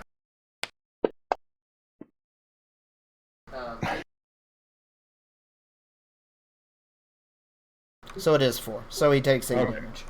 Takes 8 damage and is thrown over in a pile on top of Cherek. Ass over tea kettle and is currently prone. And then for my final action, I have to decide what to do. EOD will, in fact, move to there. Right. And that will be it. Run towards the tank. Yes, Yodi has learned his World of Warcraft raiding skills. Speaking of the tank, it is Preacher's turn. Yes, this is going very complicated. Multiple fronts. How long a distance do I have away from the guy Lahai? Gay is currently 30 feet away from you. Excellent, because I do have my stoked flame stance going, so I should have 30 feet of movement without a problem. That is correct. So that would be one action, leaving you Yep. with 2 more actions.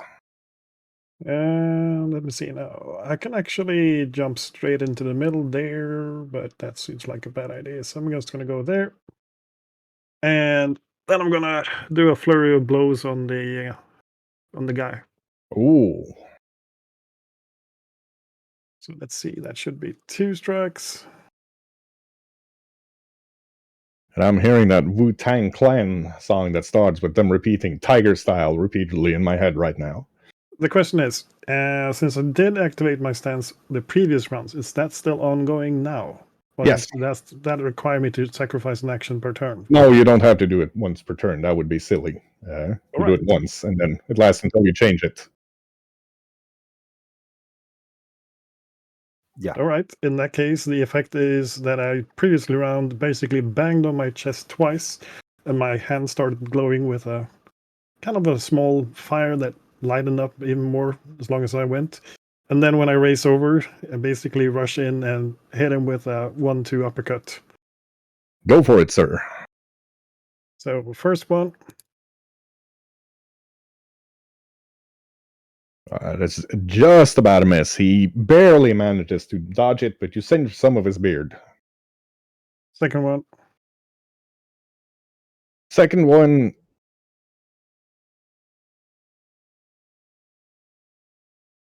yeah. yes. Okay. So second one is a hit, because that would be a 20. Right. Yep. See now, that would be damage that way. Learning by doing. But I know Lan. Give him 2 or 3 sessions, and the man will know rules as well as Quinn does. You do smack him, scorch him a bit.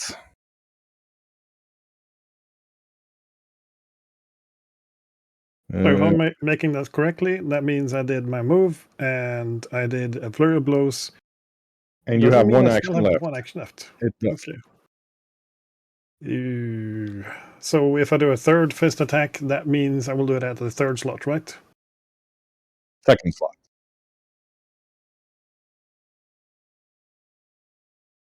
Yes. Okay.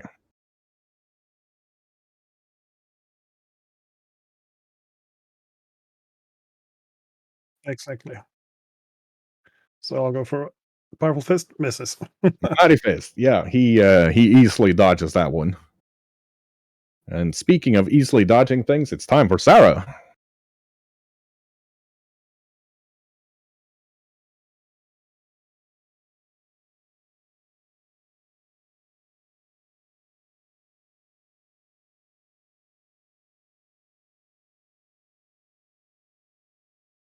Okay.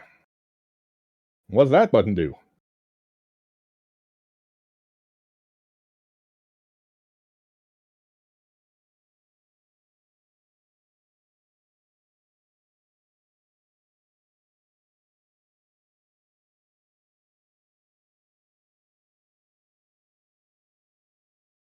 Okay, that is a success.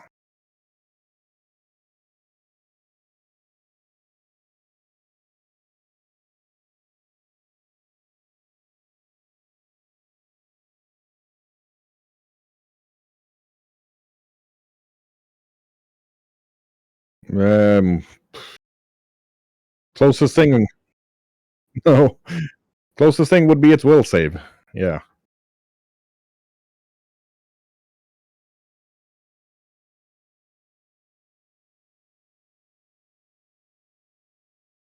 Whoop.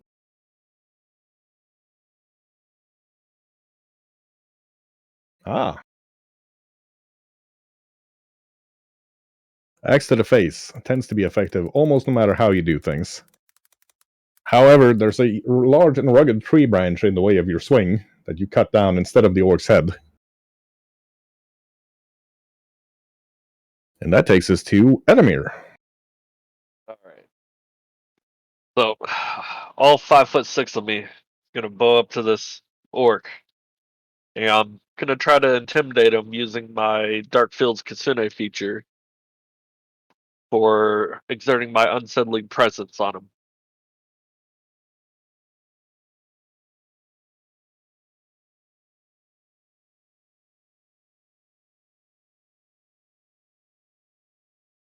Did it work? Interesting. That does work. And I'm gonna use the reaction. Once per hour, creature within 60 feet of me is frightened. He has frightened 1. Invigorated by the shock of the prank or thrum of terror, and I gain temporary hit points equal to creature's level or 3, whichever is higher. Yeah, you get 3. It's an orc. But you get 3 temporary hit points. Since he's frightened, I'm going to cast my arc on him again. Go which I for it. set up this time. Zappa, zappa, zappa. Yeah, he seems scared. Can I? It doesn't say a range, so I guess second target catfolk. Okay, so second target catfolk. Catfolk's 35 away from the orc. Just out of range. Then yeah, no second target. He has to make a 17 save, and he has status penalty equal to 1. Yeah, that's a crit fail on the save there for him.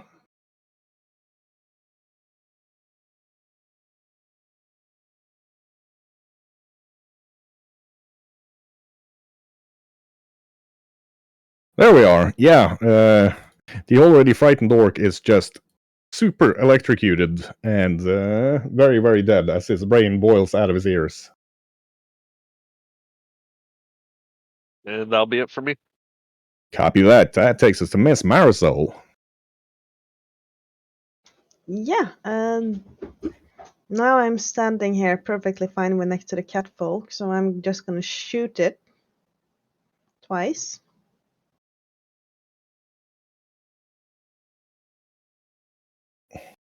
Ooh! On your first shot, your dueling pistol jams. And you're gonna have to spend the next turn unjamming it and then load it with an action after that.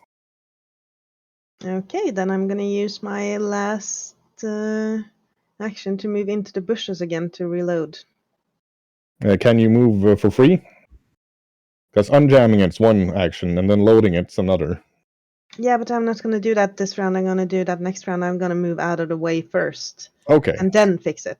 So you move into the bushes and then unjam it. Got it. Yes. Right. You see a for those of you who have vision, excuse me. There we go. Let me. I was grabbing the bush instead of the token.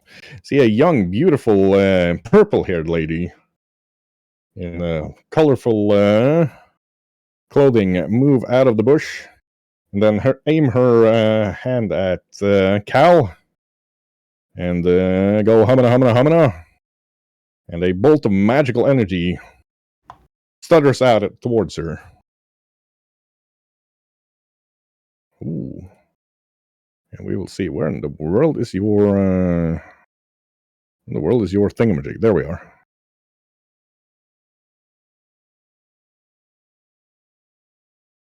But the bolt careens off of her shield, doing no damage to it. Right, the ungodly racket from the bushes continues. The catfolk is gonna go full stupid on Cal. Ooh.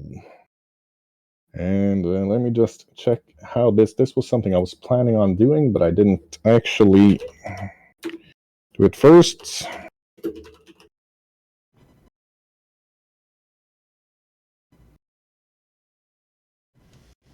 Right. The catfolk swings its axe, deftly avoiding Cal's shield.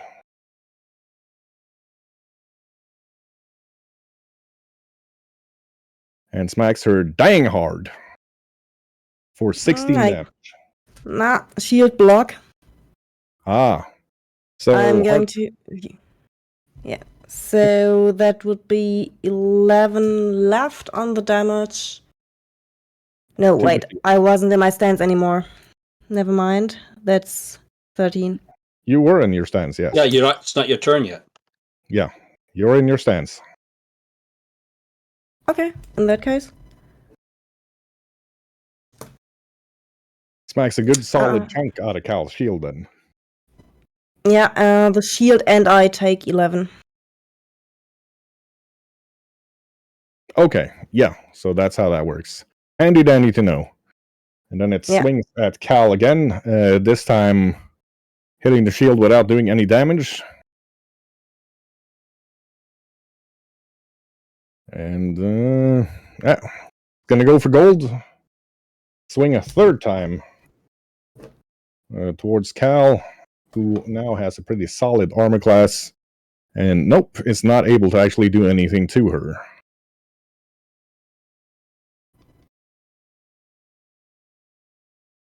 The Batman gets up, disentangles itself from Cherik, and takes a bite out of Cherik.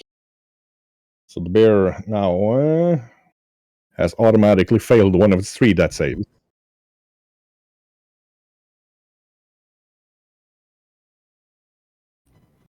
The guy that Preacher punched, you can see veins popping in his forehead as he lets out a roar of anger, going into what could be described as sort of a berserk rage.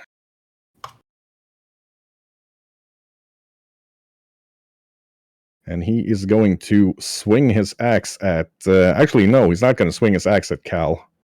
Or at Preacher.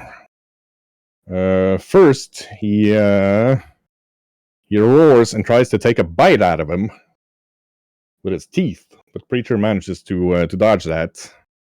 And then he swings his axe at him, which Preacher also dodges.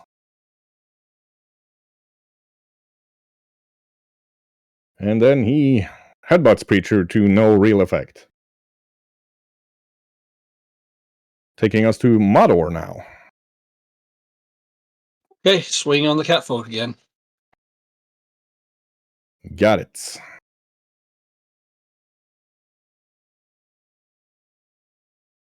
Yeah, Catfolk blocks that with his axe.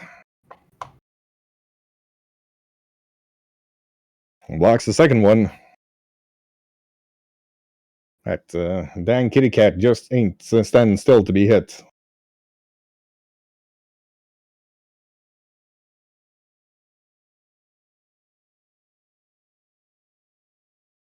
And third attack is also a solid miss. Taking us to Callus Yeah. Calicia's shield is broken. Oof. So, sadly. So all she's gonna do is she's going to smack it with her axe as good as she can. That is also a miss. Blocks Callus attack as well. That was the first action. We do have more. Indeed. Oh! Come on. On the second one, she hooks her axe on the ruined shield, and the part of the shield falls down under her feet, and she ends up falling on her ass again, and is now prone. Come on. Okay, well. Session 1. Session 1. That's how it always is. Indeed. Well, I can't do anything else much. Only trying to stand up again. I don't want to get flat-footed. Okay. Give us an athletics check. There it is. Yes. Mathletics, indeed.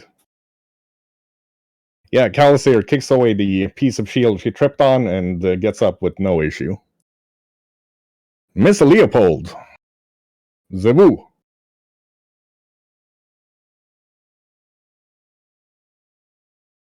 Okay. Leo's first action, he's going to recast Hunt Prey on Mr. Guy LaHaye. Very well. And naturally, his second action is this. I assume that he's going to shoot him. That is a hit.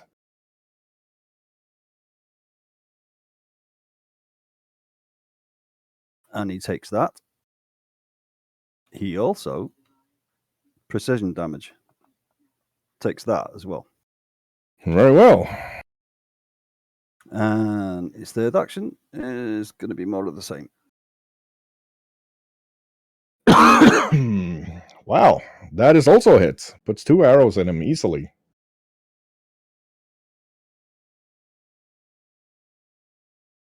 Another 3 damage. And that's it. Yes, he is obviously going, ow! The goblin really wants to stay and torture the dying bear. By the way, we need a death save for Cherek from you. Roll a d10, please.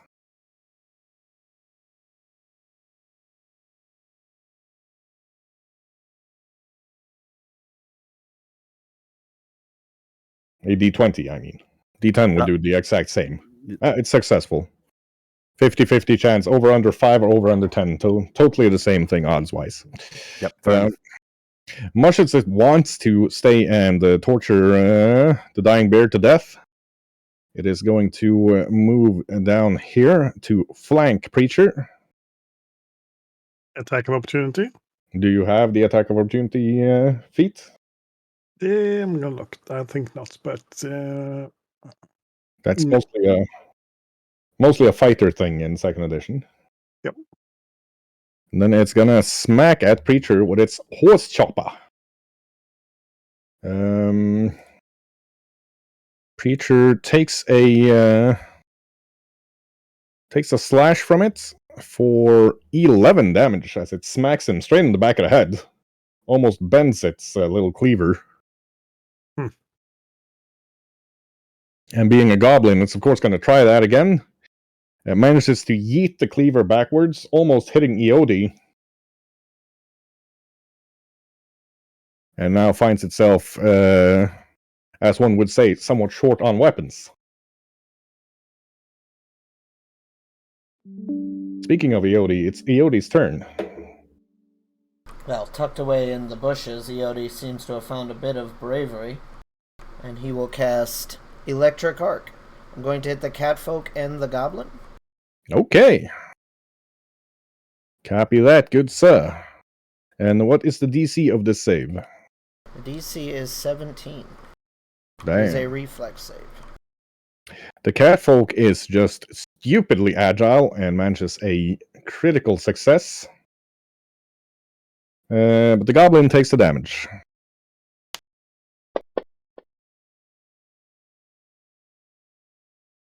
Six damage. Right. Good damage, good damage. And that takes us to... are you Still done? get one more action. Yeah, I was about to say, sounds like you aren't done when I think about it. I am going to move to here now. Okay. Mr. Preacher. Bad situation. One in front, one behind. I'm gonna focus on Guy anyway. He's gonna get smacked again. So we're gonna roll the same thing and see what happens. So here goes for nothing. First strike. Let's see. He is raging, so that's a hit. You want me to do all the strikes and then roll damage, or? Yeah, if you're flurrying, just roll both. Ooh, that's 2 hits, sir.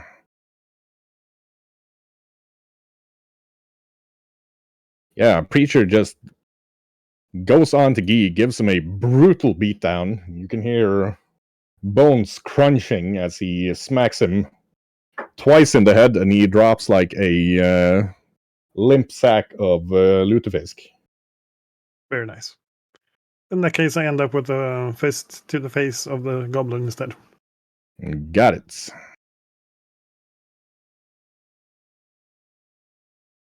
And the goblin easily dodges that fist. Oh, well. Miss Alpendew.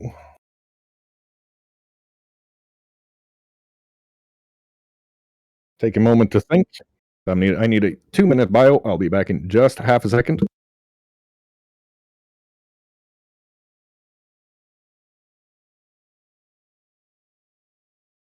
Note to self. Tulmar, we need break music. I have break music, but he didn't call for a break, so he's breaking the rules, man. Let's ostracize that man. Shame him. Shame. Shame. Yeah, we're gonna go ahead and call a break real quick, and I'll put it on the break screen, play some music. Everybody go ahead and take your bio. I don't know why our GM didn't do it. Make sure we type in chat, shame. I'll let him know. I live here.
That would be great. Okay. Right, and we're back to it. I'm going to be talking funny because I'm getting my mouth licked by a small dog. But no, Miss Alpendew, it is your turn, ma'am.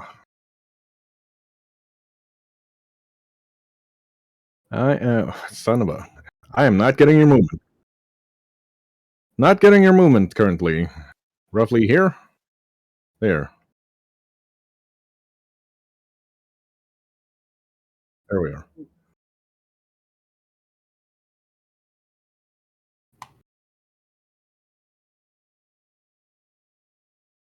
Okay.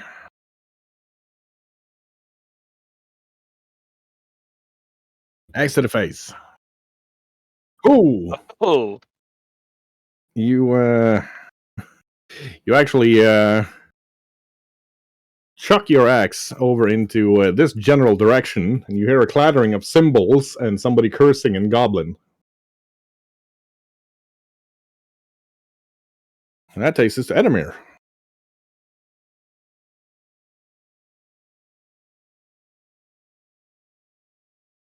I use 2 commands. I'm gonna command Roarin to go up behind the catfolk. Actually, no, I'll command Roarin to go over to that bush when he gets a turn and look for whatever made that sound.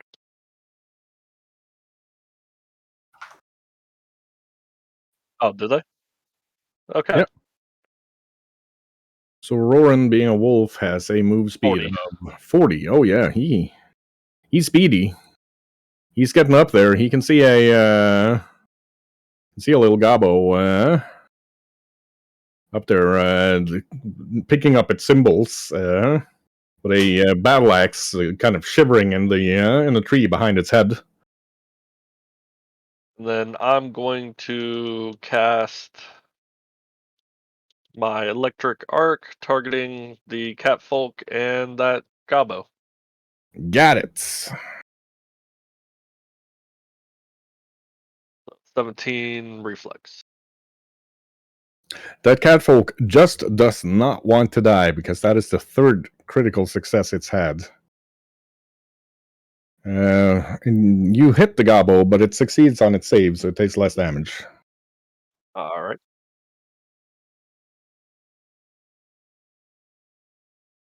Now, what? Half of 8, even my mathematical skills can deal with that. That's 6, right? Yeah, Oh. yeah, totally. Right, yeah. Okay, that's the electric arc, and the doggo has been moved, so I believe that takes us over to Marisol. Yeah, I am moving up again. Okay. You take 1 action to load your pistol, I assume? No, I'm gonna use my whip to do that, so I'm gonna try Ah. to trip the catfolk again. Go for it, ma'am.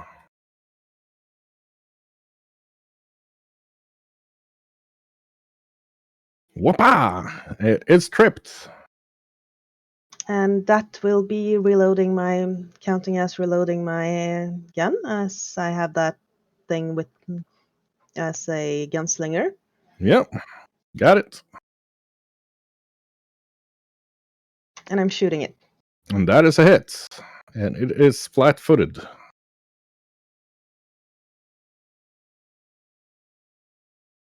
For 7. Don't you have other things that kick in when something is flat-footed, by the way? Just asking a follow-up question here for your class. I know the answer, but I'm going to let you find out. I haven't had the time to read this, and I'm way too tired now, so if you know, then please tell me. You do have sneak attack when something is flat-footed. With the gunslinger deputy or the gunslinger type she's chosen. The skirmisher. Aren't I a drifter? Well, drifter. Tomato, tomato. I know you had sneak attack because I was there when you set up the character and told me how it works. Well, then I trust you. There's 1 extra damage then. Ooh. How handy. Can't exactly remember where you got it. Right. Putting some hurt on the catfolk, she actually does shoot it while it's down, taking it out of the fight, puncturing a lung and killing it with shock and blood loss. Let's see, that was a move, a whip, and a shoot. That takes us to this lady, who takes a step to get away from Zara. And then runs into the bushes and comes flying up on a broom. Currently hanging 30 feet in the air. I'll set her as always visible so that everybody can see her over that bush.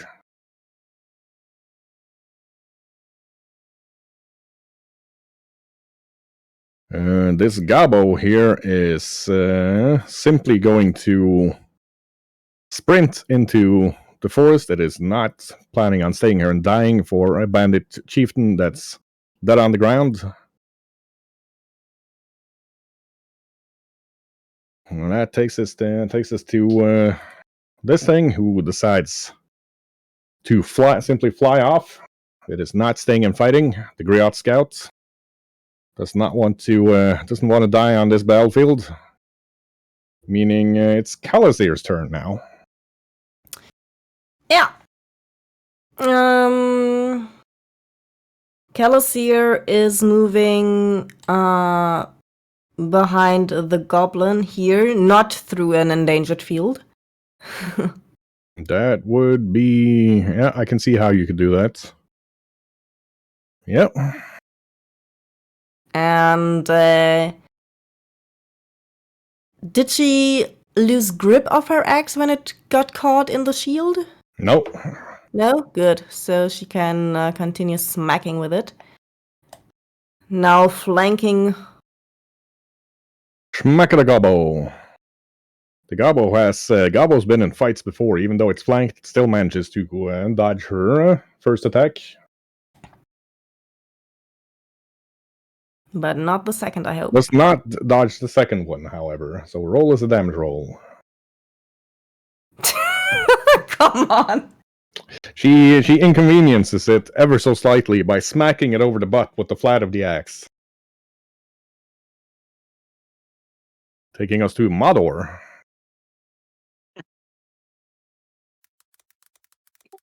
Turn and swing.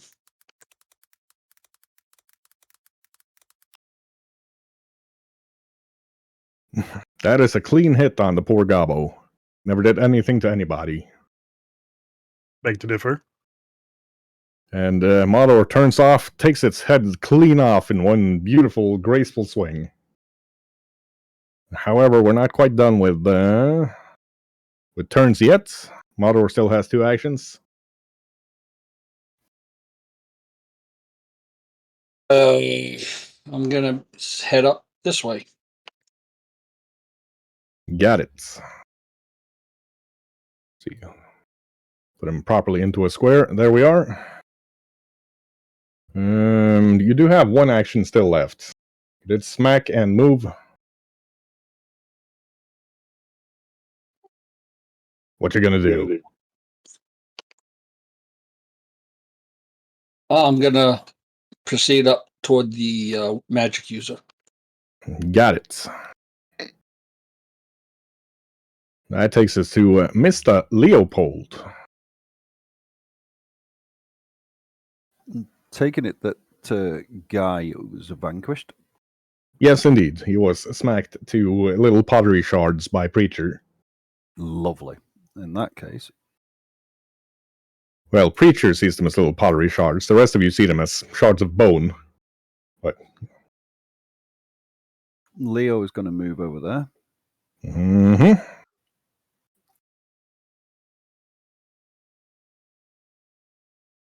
He's going to target the magic using lady and take a shot. All right. So that is going to be well within longbow range, and that is a hit.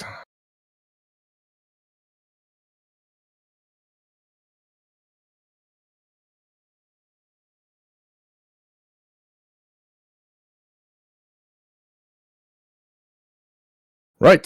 The arrow nicks her cheek. And we're going to need a death save for Cherik. Okay.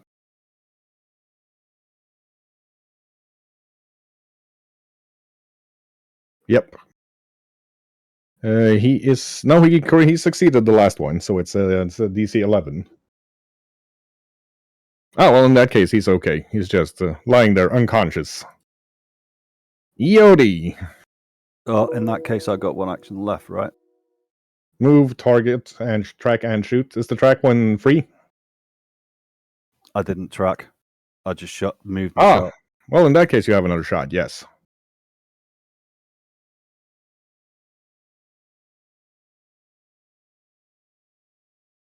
Whoa. Ooh, natural critical. Go for it, sir.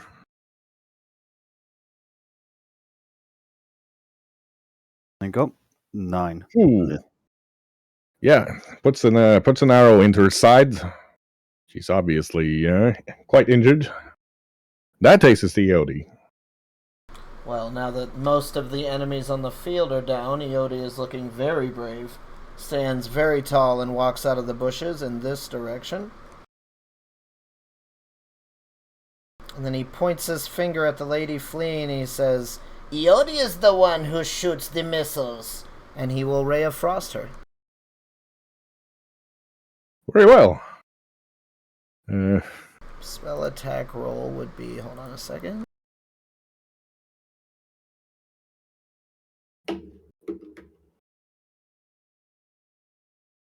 Fires a missile.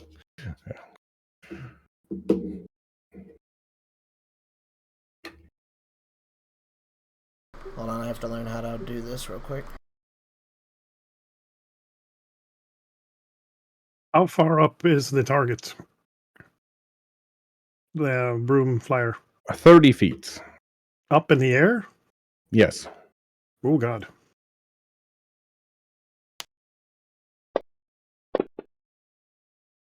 Be a 15. That'd be a 15.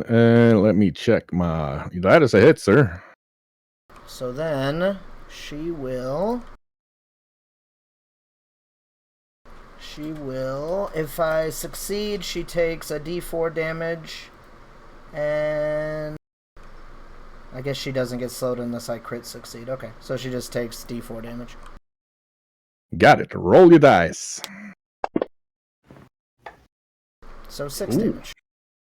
Yes, reading the rules you posted, Quinn, Charek does need to take a that save because he was dying 2 when he succeeded this last one. So he's dying 1 now. Yep, thank you. Okay. So that's a DC 11 on a D20.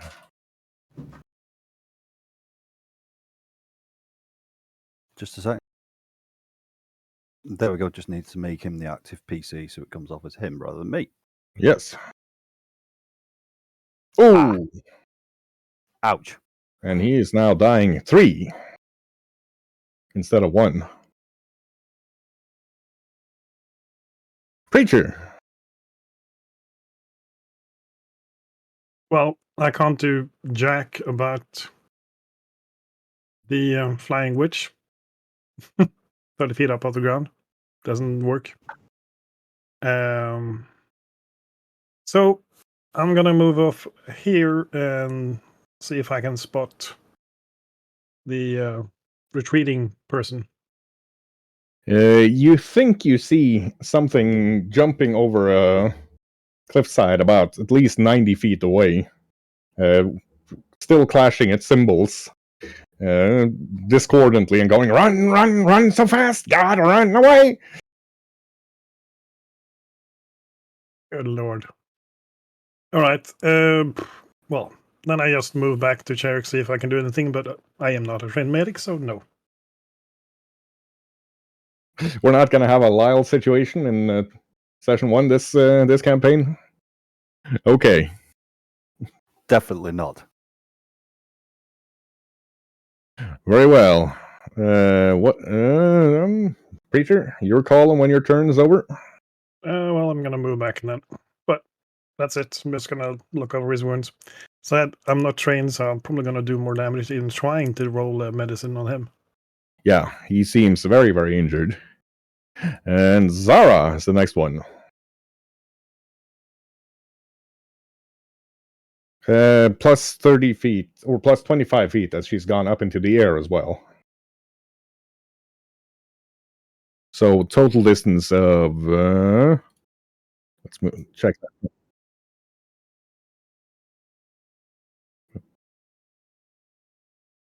Got it. Why not? Ooh. No, you're not. Uh, I can crit. the rock ricochets off of the tree, off of Modor's glaive, and roll an attack roll with a -4 penalty against Iodi.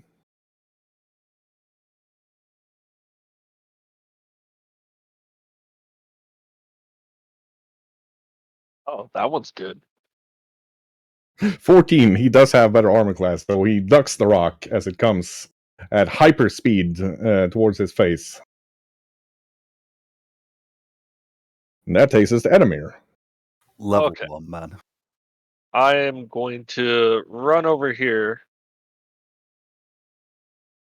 Got it. Get close to the catfolk, but seeing Cherik down, I'm going to cast Stabilize on Cherik. Ah. That was probably not a bad call. Let's see. That takes us to Miss Marisol. So, Cherik, you're stabilized, just unconscious at 0. Yep. I'm gonna use one move so that I am within range of the witch. I need to be within 60 feet to shoot her. Mm-hmm.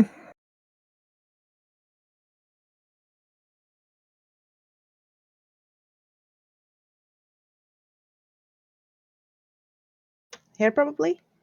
Still no. Dang it. Fancy grounds being fancy groundy. There we are. Thank you. And that will take you, let's see, 30. She's 55 away currently, so you do get a shot. Then I'm gonna try to shoot her twice.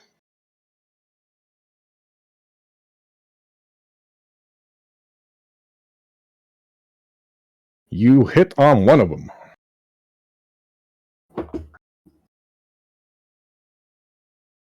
For 7. Right. Marsal hits her in the chest, and she's leaning over, blood fountaining from her chest.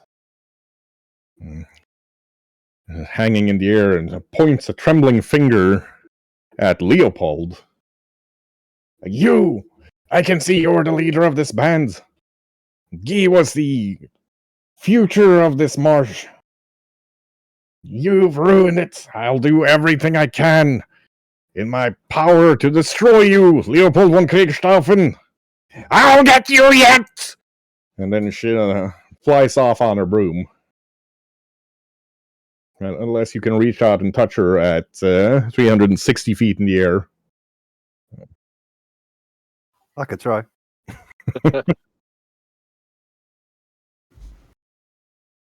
Let's see. That takes us to Roran.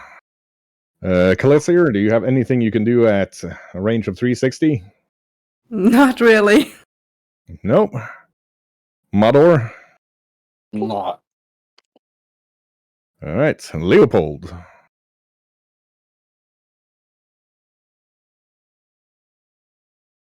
Leopold's going to start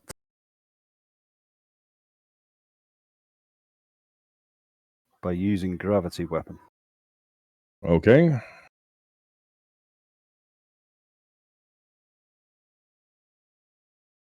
Let's see how this goes. What's this button do? Roll 1. Oh, that's awful. Oof.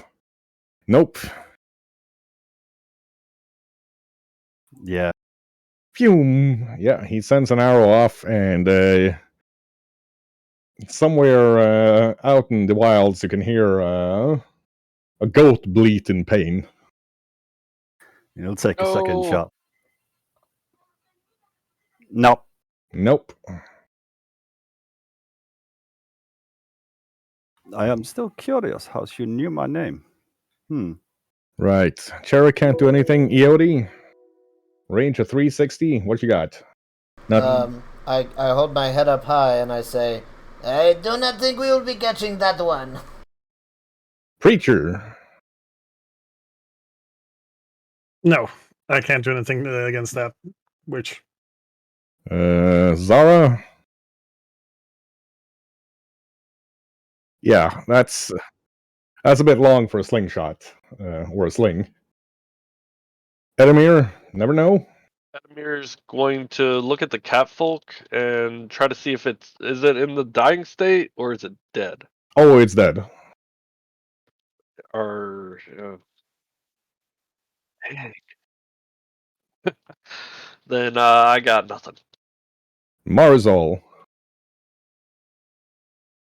I can't hit on that range at all. That'd be the pistol shot of the ages with a dueling pistol. Yeah. No, she disappears into the sky, and combat is officially over. Yeah. Cal is looking from her damaged shield to Edamir. You said there were 3. I only saw 3. Going to give the old nudge to Mara and say, the grumpy one has a weird fighting style. Many times of laying on ground. Is there any way? Can I get Roaring to get the scent of the goblin that ran off? Yes, you could. Tell everybody to watch over Cherrick and get into my pest form and get on Roaring and try to track him down. Be careful, I call after the fox, and then I go over and look at the poor bear. Is there anything we can do for him? Yeah, I have some healer's tools. Leo takes out a set of healer's tools and tries to treat Cherrick. All right, and give us a medicine roll. There we go. Yeah, he's patched up and at 1 hit point, but he's not. He can see that the campfire's ready to be lit and the bedrolls have been rolled out. He ain't going anywhere, except over to lie on Leopold's bedroll. Kel's laying down her shield on the floor. Anyone can repair that? And she's holding her shield arm that took the blow. I'm afraid not. Perhaps there will be a blacksmith back in town. Yeah, Carl?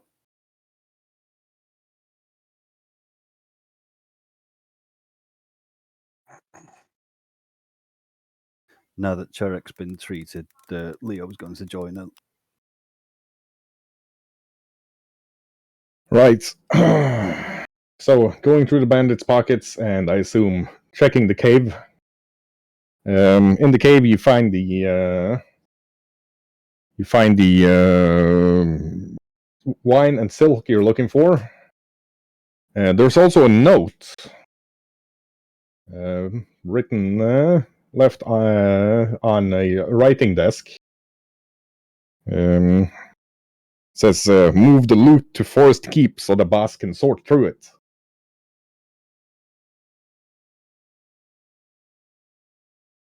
The boss. In addition, Keep.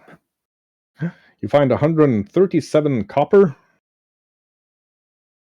and 13 silver. And get ready to note down things. A great club. An akiton. Just regular brown, no house colors on it. 3 ingots of cold iron.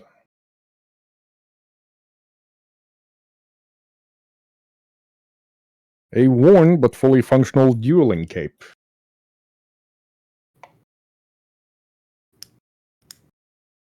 A mandolin. 2 pints of oil.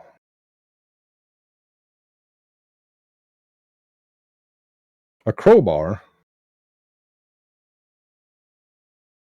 A tent that'll house 4 persons. The goblin you killed has a half-eaten rabbit on it. I'm gonna leave that. The catfolk has a pouch of catnip. Does that work on foxes? I believe so.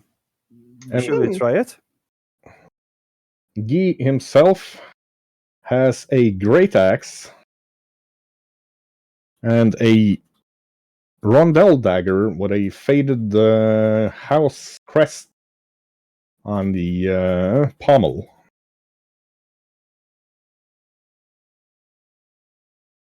it's rusted over and full of grime, you're probably going to need to go to a blacksmith or somebody else to be able to get it restored to the point where you can make out what's on it.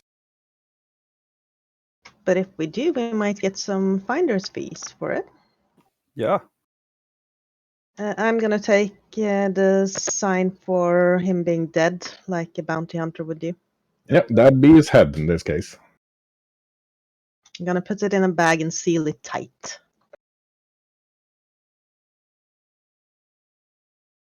All right, unless anybody has any scenes that are burning in and can't wait until next session, that is where we're going to call it for today. I have one. Yes, Preacher. I will look at Cal and then head over quietly to the keg of ale, break it open, pour out a drink, and hand it over. Commiserations for the shield. That's about it. Thanks, that's just what I need. She's still holding her arm to the body. Excellent. And with that done, thank you everybody for joining us for session 0 of campaign 2. Party does not have a name yet. We will be back next Sunday unless something untoward happens. But for now, we're going to let our streamer and mighty host, Mr. Tolmar the Terrific, find somebody to raid. Thank you all for joining. Stay safe, stay healthy, and be well. And we will see you next week. Bye. Bye. Bye. Bye. Take care. What skill?